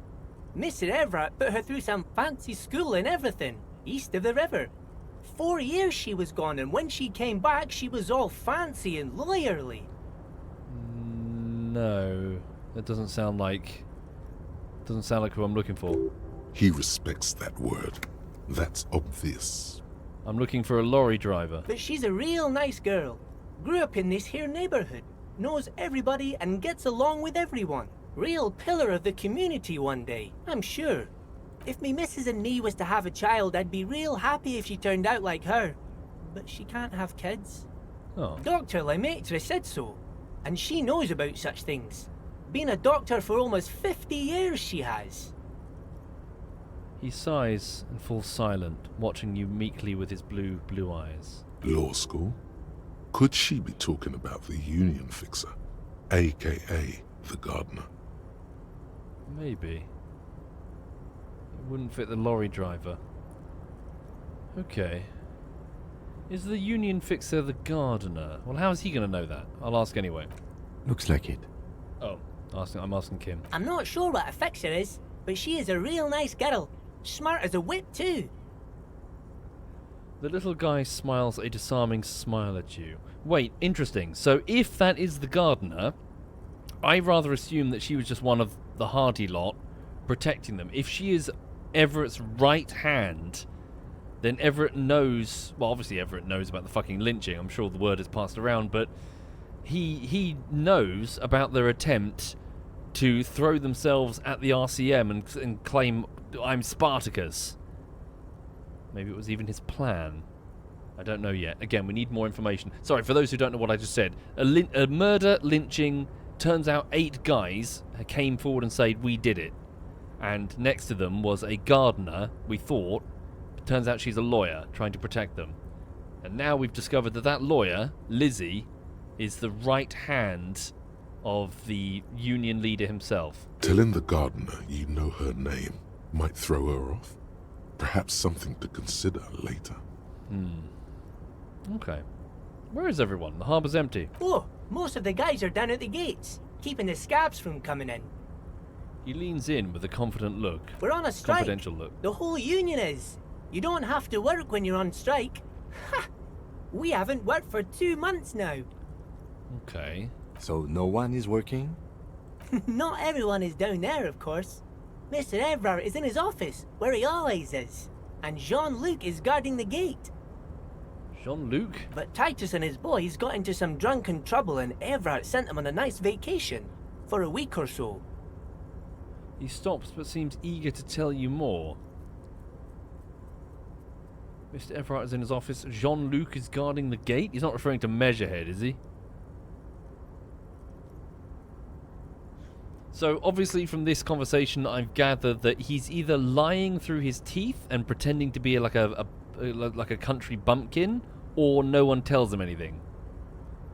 Because Titus and his friends weren't sent on a vacation, they've done an like I'm Spartacus at the RCM. So again, either he's lying or he doesn't know shit.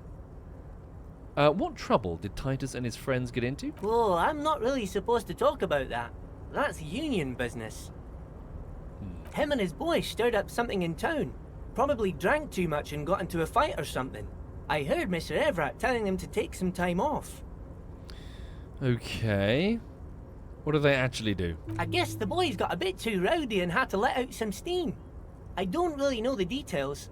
That's just how boys are, you know. I haven't been in a fight since I was in middle school. Easy, Leo. Let's keep this under heart ease. He looks to you for assistance. Look at him. It's not going to be anything useful anyway. Don't fight it. Better to go with the flow. Yeah. Yeah. Let him just spout, so long as he keeps talking. Okay, Leo, let's hear about this fight that you got into. I remember I was the runt of the class. The bigger boys always used to pick on me. You see, I had a bit of a temper back in the day. Flew off the handle like nobody's business. But Mr. Evrart and his brother always came to help. Once they beat old Noel Becker so bad he needed stitches on his head. Noel never started another fight with anyone after this. Also, wait, this was like more than a week ago now that I've been streaming this. Did Evrart have a twin brother, or did I just make that up? I can't remember. Was Evrart... Because I think someone said the twins? Were they referring to Evrart? He does, yeah, sorry. Mr. Evrart and his brother always came to help. Okay. Mr. Evrart and Mr. Edgar are real nice guys, mister. You should go talk to Mr. Evrart. I'm sure you'll be good friends. He's friends with everyone around here. Okay. What's in that container over there? I point to the container suspended from the crane. Oh, that one. That should be empty as far as I know. Lots of containers here have nothing in them. They're just waiting to be loaded up. If it's empty, why is it suspended from the top of the crane out of reach? I'm looking for the leader of the Dockworkers Union. Oh, you want Mr. Evrart then? He's an awfully nice fellow, he is. Him and his brother are both nice fellows. They've lived their entire lives in this here neighborhood. He coughs and then continues immediately. Guys like Mr. Evrart and Mr. Edgar, his brother, are real good guys. Made Martinez what it is today. Mr. Evrart and Mr. Edgar and I went to the same school we did when we were boys. Easy now, Leo. I just want to know where I can find this man. Oh, Mr. Evrart is where he always is. In his office, of course. He points to the two joint containers on your right. That's his office? Thank you, Leo. Bye-bye now. He returns to his work. That's his office? Okay. Right. I don't know if he was... Yeah, how much he's being told. Plants are happy, boots are shining, every man is fed, he sings. Okay. Well, let's go speak to the... Yeah, let's go speak to the union leader. So, I'm wondering how much he has orchestrated everything to do with the guys who just turn themselves in. Okay. Let's have a look. Coffee. A giant... Sorry, the coffee in a giant thermos. In the giant thermoses is still lukewarm. A stair made of pallets leading up. Really?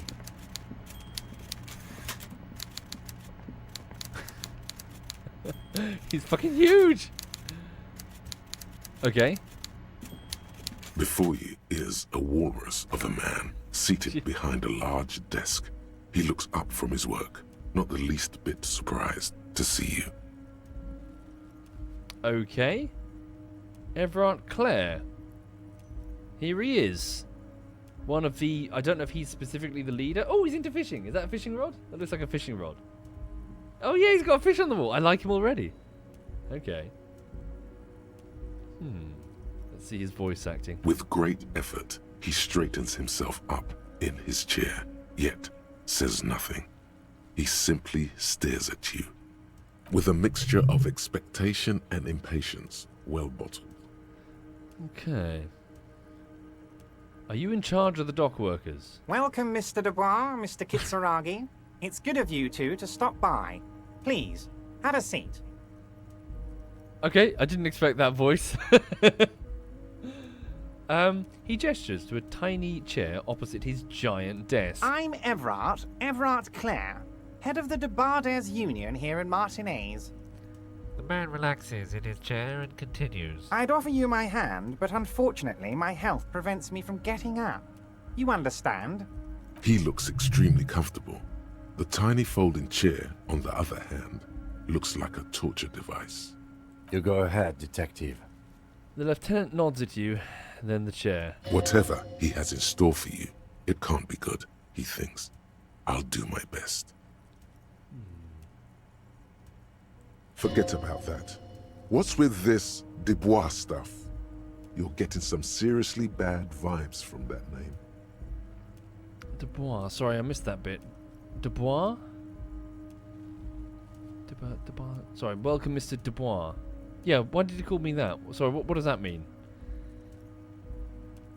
Take a seat, I'd rather stand.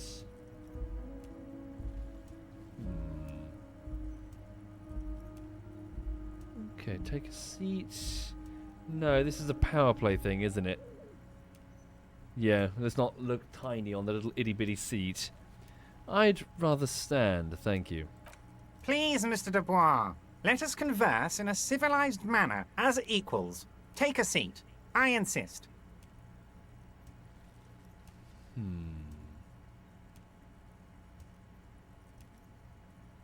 I don't sit, it's kind of my thing. Take a seat.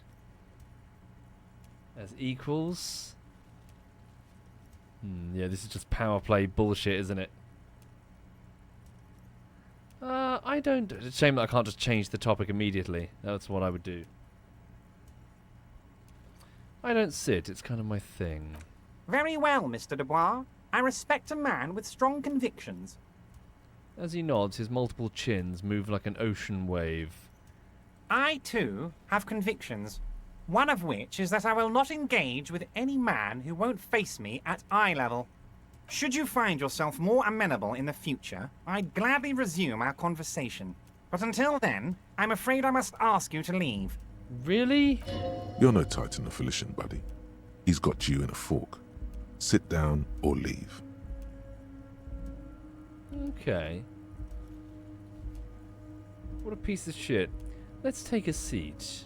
Excellent, Mr. Dubois. I can see that you're a reasonable man, and reasonable men can be of great use to one another. He gives you a sly wink. Remains serious. So tell me, how can the head of the Debarders Union help a representative of the Revachol Citizens Militia today? So also, just speaking out loud, I didn't expect him to look like this, frankly. I expected... Consider the union's demands. I expected someone who was a bit more... I don't know. Someone who seems a bit more... Like, this man strikes me as someone who insists on control, insists on manipulation, is greedy, openly greedy. This man strikes me as like something that...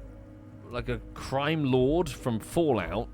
The sort of mayor of whatever it is. Yeah, this... I don't know.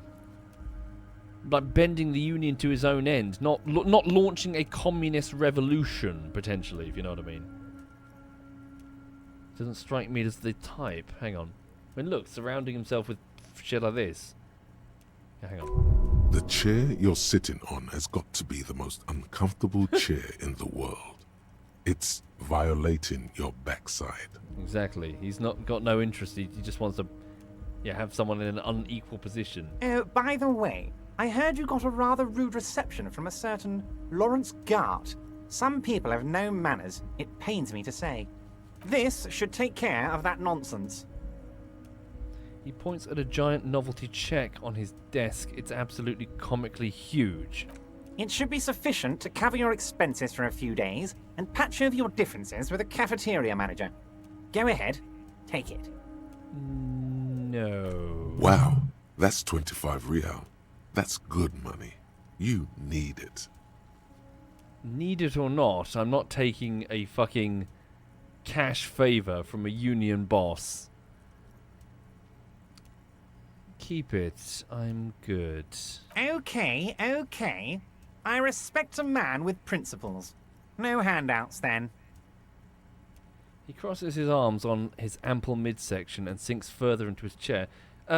Detective, you need to take charge of this dude. You're just letting him walk over you in this conversation and run rings. For Christ's sake, start the investigation.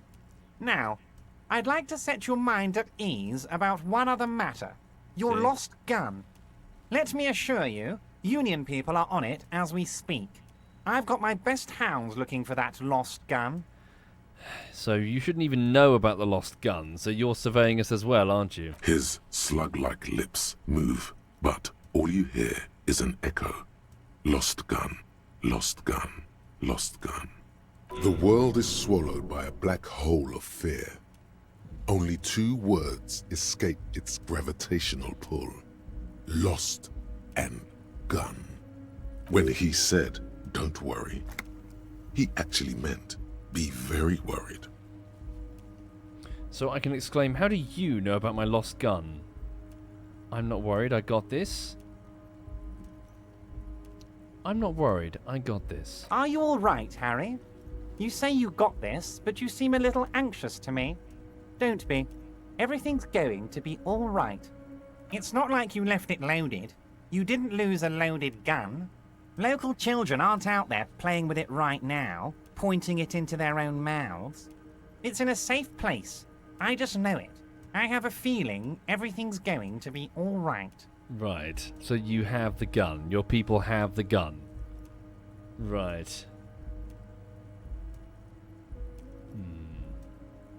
Wait, is that a threat?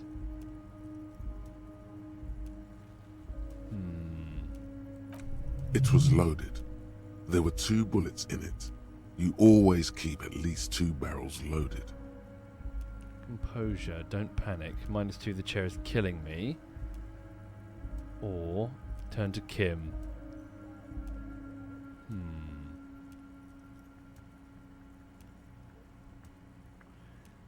Here I go. So 28% composure, don't panic.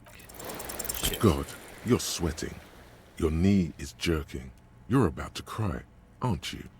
You're about to cry because you lost your gun and those children are gonna shoot themselves with it.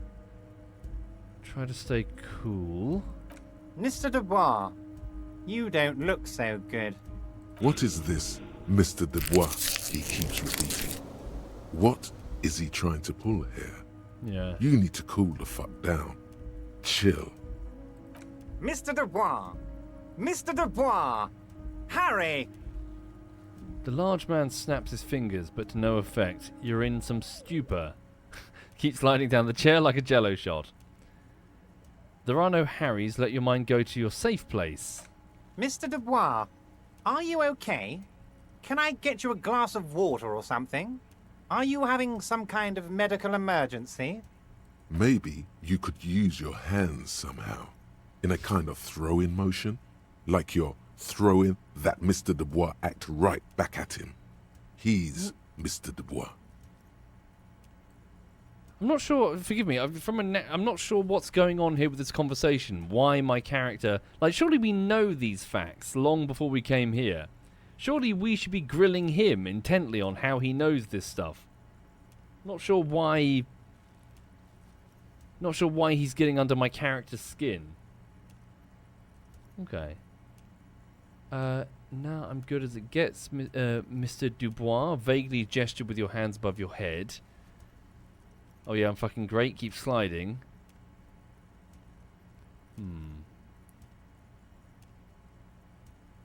Okay, I'm having a mental breakdown again, but I'm not sure why.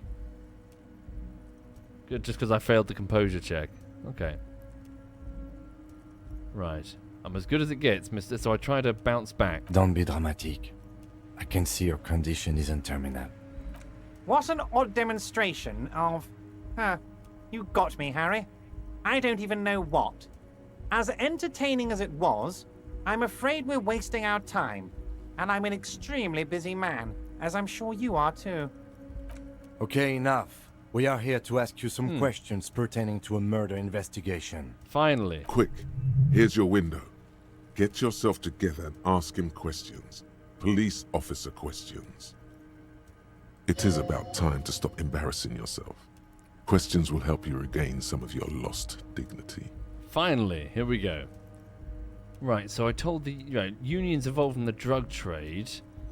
Aren't you going to ask me how I got in? No. Could you help me with the dead body in the tree? No, we need to put pressure on him. Alright.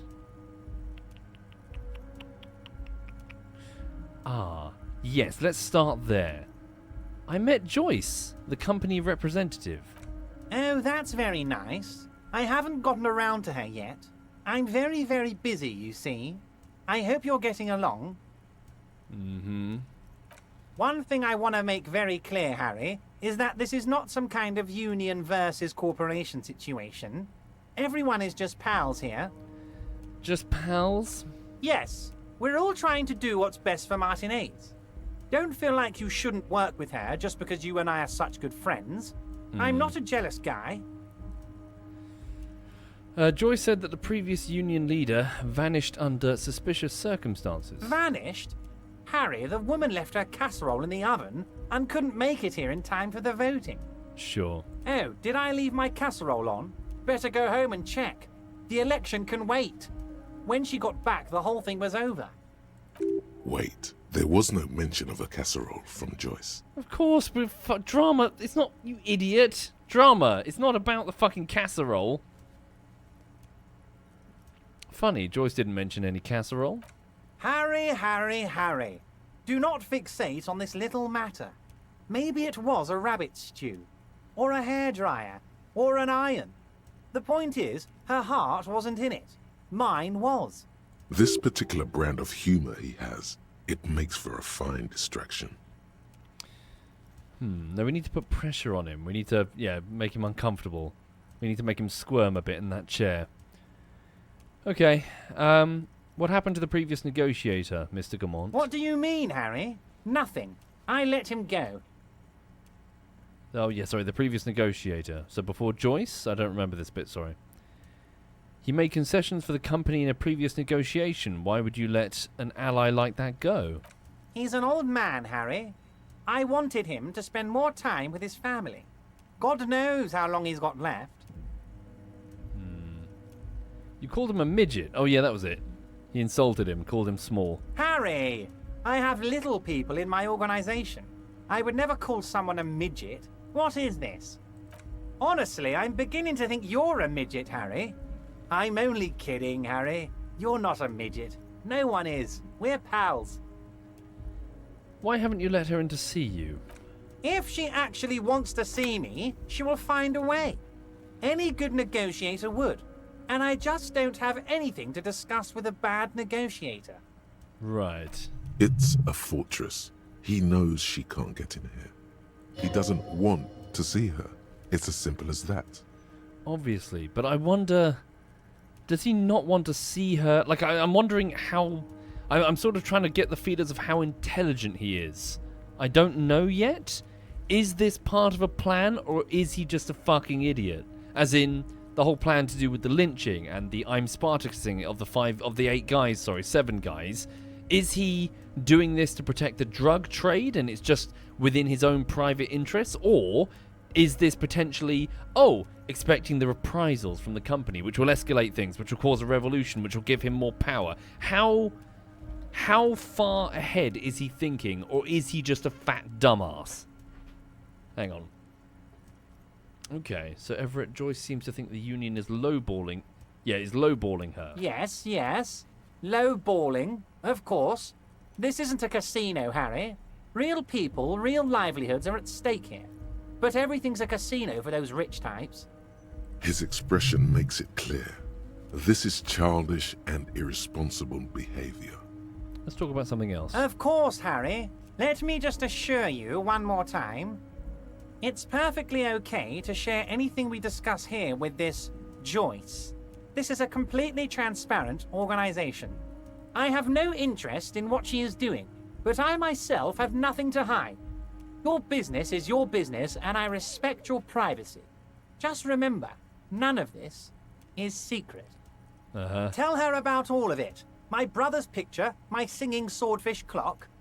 Tell her how overweight I am and how I'm helping you find your lost gun. Tell her about everything. Evrart doesn't mind. Constantly scrambling for the high ground. It is rather interesting to tell people things about each other, isn't it? It was nice telling him about her right now.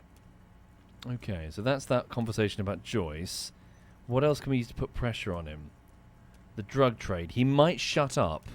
I don't want him to shut up. I want him to keep gabbing in front of 2 witnesses. Okay. Well, obviously he's calling you Mr. He's trying to throw you off balance by calling you. He's trying to. Well, forgive me. I don't know what it's called. You know, where you try to give someone like a condescending nickname to try to take the wind out of their sails. That's why he's doing it. Patronizing, but it's got a specific thing. It's like a negotiation. Well, it's a thing that you can do. Just being, gaslight. No, I don't know. But yeah, so you called me Mr. Dubois. No, don't call attention to it. Don't ask for the favor yet. Yes. I've just finished investigating the local drug trade. You've got a lot of spirit clearing up the drug problem alongside this murder. I'll talk to the mayor and see if I can get you the key to the city, Harry. Now, let's talk real business. Actually, Rivershell doesn't have a mayor. He refuses to discuss it further. It's probably just a small nuisance to him. I doubt it. Well, I don't know. Really? That's all we can grill him about the drug stuff? Okay. Want to talk about the hanging?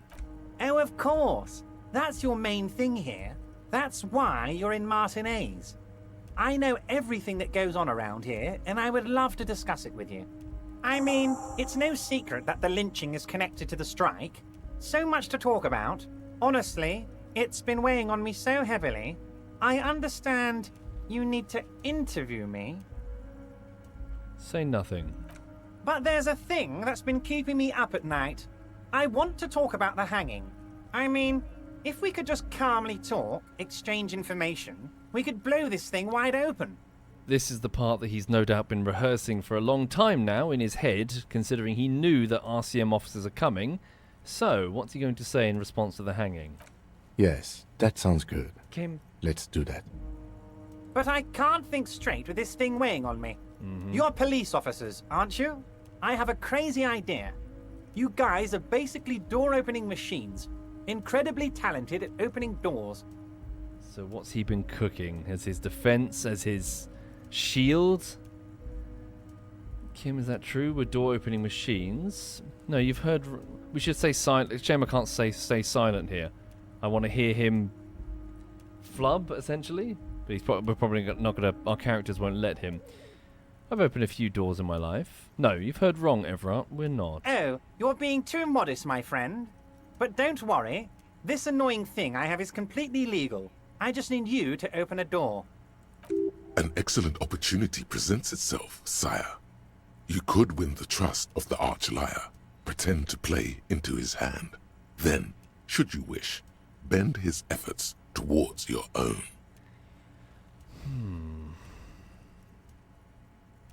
Why don't you open this door yourself? Harry, I'm a very busy man, and more importantly, I don't have that extraordinary physique you do. You look like you could run around all day.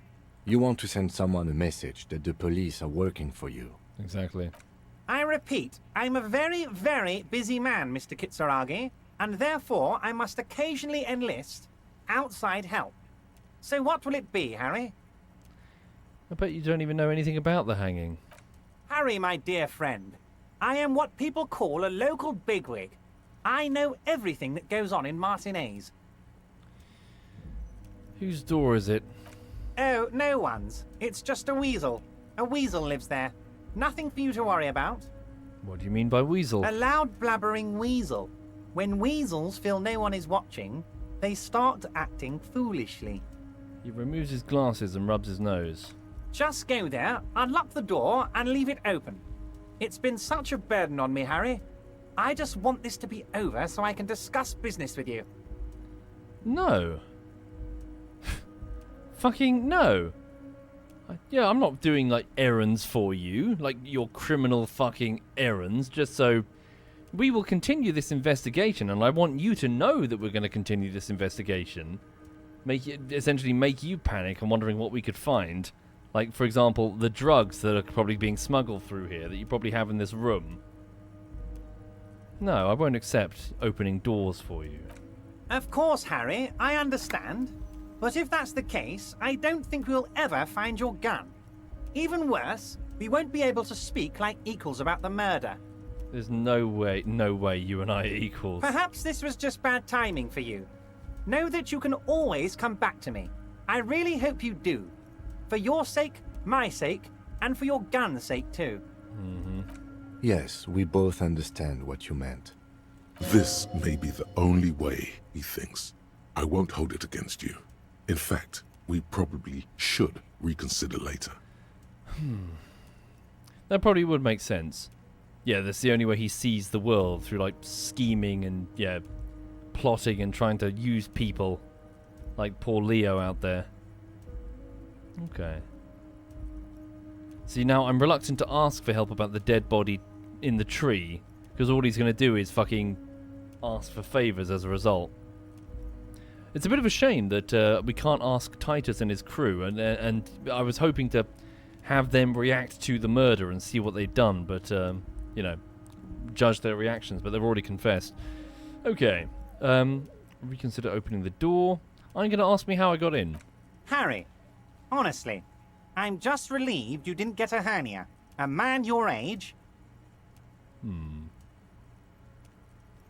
Say nothing. The big man peers at you over the rims of his glasses for a moment, then interlaces his fingers and rests his chin on his hands. Anyway, I assure you, I am a very well-informed man. Information reaches me before I even get the chance to request it. I wonder, random thought, probably slightly evil thought, I wonder if things can be directed in such a way that the mercenaries are given his name. Maybe, as opposed to the crew. I wonder what would change around here if Evrart Claire were to be shot. Things might improve. Put a pin in that. Hang on. So, hang on. Reconsider opening the door. Let's talk about my lost gun. You called me Mr. Dubois. Why? Of course. Let us dispatch with the formalities. You call me Evrart, I call you Harry. So that's really my name? My God, so it's true. I didn't want to fuck. believe it, but you are a fantastic science fiction amnesiac cop, aren't you? I shouldn't have What admitted are the that. odds of that? I think the odds of that are very low. It might be a good idea to hide your Yeah. confusion. I mean, see what his game is first. My memory's fine. I'm just testing you. So good to hear that, Harry. Apparently my sources were wrong. However, if you did have a spot of memory trouble, I could help you out. With my big fat folder. Words flow like a river of honey from his lips. I guess word has already reached him. No matter. No harm done. What do you mean, rhetoric? Of course there's harm done. It's just another thing. The offer of information about my past is just another thing he's going to try and hold on us in order to get us to be his RCM lackeys. It's just a brown folder. You can't make out what's written on it. Are you trying to tell me you've gotten hold of some of our documents? The lieutenant inspects Evrart over his spectacles. Mr. Kitsuragi, would you mind? Me and Harry are talking about his lost identity right now. That's Kim. You'll speak to him with respect, you slug. Don't just jump to the folder. That's not smart. Shows you're on the edge. Do some probing first. Drama 5. Have another look at the folder. Oh, Everart's fucking hell. large hands are covering the folder, but the look on his face says, I know everything about you, Harry. He knows everything about me. I've got nothing to hide. Oh, Harry. Oh, wow. This is really something. I'm sure it's not that bad. At worst, he has an old RCM folder, and I very much doubt even that. So how about it, Harry? You need assistance, I presume? Okay. Where'd you get that folder? Ah, this? My friends in your organization gave it to me, Harry. This translates into, haha, you guys are so corrupt. I find that very suspicious. May I have a look? I'm afraid this is meant for Union eyes only, Mr. Kitsuragi. I'm sure you understand. Please continue, Harry. Yeah, I wonder. We need to see if we can... I need to meet his brother to assess him, but if we can direct the mercenaries to specifically target the Union leaders, Evrart, so not the Union crew, but the Union leaders, would things escalate or calm down? Evrart Claire seems to be a major issue. Again, I thought we were going to find a political... I thought we were going to find a silver-tongued political, like, agitator. I thought we were going to find someone trying to push for a communist revolution, but this dude is a crime lord, isn't he? He needs to be eliminated.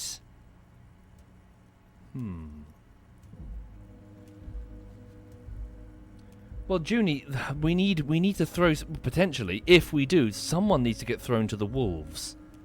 And he would be a great candidate. Okay, hang on. Again, for the sake of Martinez. Right. No, don't ask any of this stuff, dude. All you're doing is revealing... Let's talk about other matters. Don't ask him this. You're going to reveal about the stuff that you really care about. Things that he can put the screws on you with. Yeah, hang on. We'll talk about other matters. Of course, Harry, of course. Let's not linger on personal details and amnesia. You wanted something from me. Okay. Spoken as a true moral intern agent. I mean, as a... I mean, he just seems to be lining his own pockets. I mean, what? He's not for the people of Revachol, is he? Okay, hang on.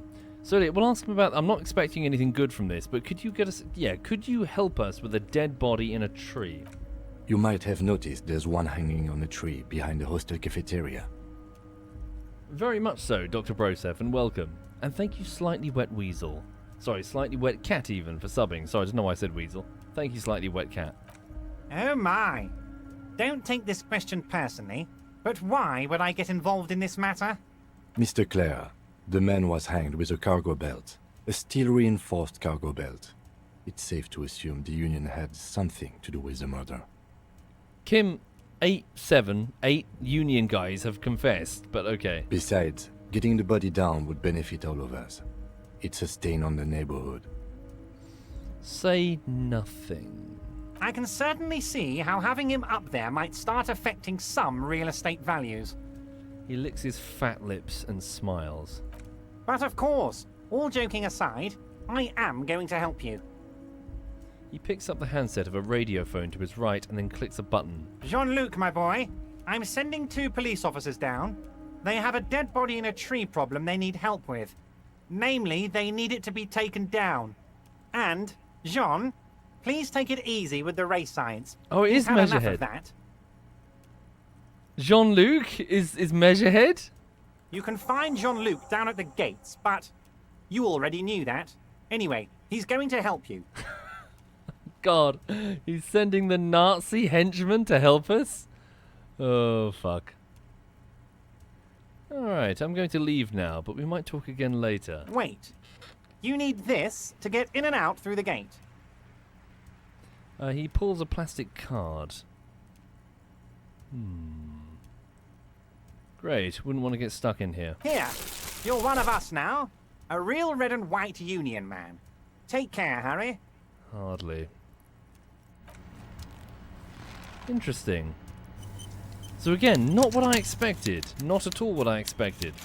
I thought the game was going to start hitting us with, like, the Communist Manifesto, essentially. Hearing the Union's perspective, especially because they've been so uncooperative with the negotiations. So, to answer my question, after that conversation, how much do I think he knows? Or like how many steps ahead do I think he's planning? I don't think he is. I don't think he even knows about the mercenaries and their potential for reprisal or the execution. I don't even know if he knows about the guys in the crew who just volunteered. Surely he knows about the drug trade, but he didn't seem uncomfortable when he was being grilled about it. Maybe he's just a greedy opportunist at the top with no understanding of what's really going on in Where's his brother? Where's his brother? Maybe his brother is what I'm looking for. Yeah, I think this guy's in control, but I think he might be. Yeah, I don't think this guy is in control. Maybe. We'll see. We'll speak to his brother. I think he's just a bit of a parasite, this one. Again, maybe I'm mistaken, but we'll see. Sorry, I'm trying to get out. There we go. No, I wouldn't necessarily say stupid, but in House of Marks, my point is more like I expected plans within plans to do with the potential reprisal attacks from the mercenaries. But now that I've had a conversation with him, I don't think he knows. I don't think he knows about the Occidental mercenaries or the threat of a potential revolution. We'll see. Anyway, apologies, folks. Looking at the time, it's already 20 minutes past 1. I have to get on with editing. I've got so much work to do today. So I'm going to leave it there. This stream, we've successfully entered the harbour. We've had a conversation with the leader of the strikes, Evrart Claire, over there. We need to find Evrart Claire, his brother. So we're in now, and we're going back to Joyce to talk about... Sorry, what do we need to go to specifically? Well, we need to get that body down so we can perform an autopsy on it. Oh yes, we've discovered that potentially, if this situation with the murdered guy isn't resolved, there could be serious reprisal attacks from the mercenaries who have been hired, because it turns out the guy who was killed was a mercenary. And that could cause a full-on revolution, potentially, I speculate, if 2,000 union workers are slain. The rest of Martinez could rise up in anger at essentially foreign intervention. We'll see. Hopefully, Malkesh, but sorry, just to apologise, folks, if I skip any streams this week, it's because I need to enter crunch mode soon. This bullshittery's got to get done. I enter this sort of... I don't know about you guys when you do work, but I enter this sort of panic... Like, I go into sort of a manic, crazy, that's got to get done phase where... And until it's actually finished and out of the door, I can't really relax. So bear with me. I might skip a few streams this week. But yes, I hope to be around this evening. But if I'm not, don't be too surprised. So, I'm going to go and get on with the bullshittery. Thank you again for being here. Hang on. Before I go, let me link you this. Where is it? Link. So this is the document. See this document that I've linked there? That's what I'm doing today. So those are all of the issues that I currently know about that I've got to get through and fix. The second tab, are the ones that I've already fixed for the latest bullshittery. Also, thank you for subbing, Merbles and Slightly Wet Cat. Thank you, all of you. Right, so, straight on to work I go. Thank you again. Let me have a look and see. Hang on. Quit to main menu. Right. Are any of my clanmates doing anything you might want to watch as a substitute? Let's have a look. I will leave you with... Hang on, either Alistair or SWAT. 1 second. SWAT hasn't started yet. Let me leave you with Alistair. What's Alistair doing? I don't know. It's some sort of card game? I'll leave you with Alistair. Thank you again and have a lovely, lovely afternoon.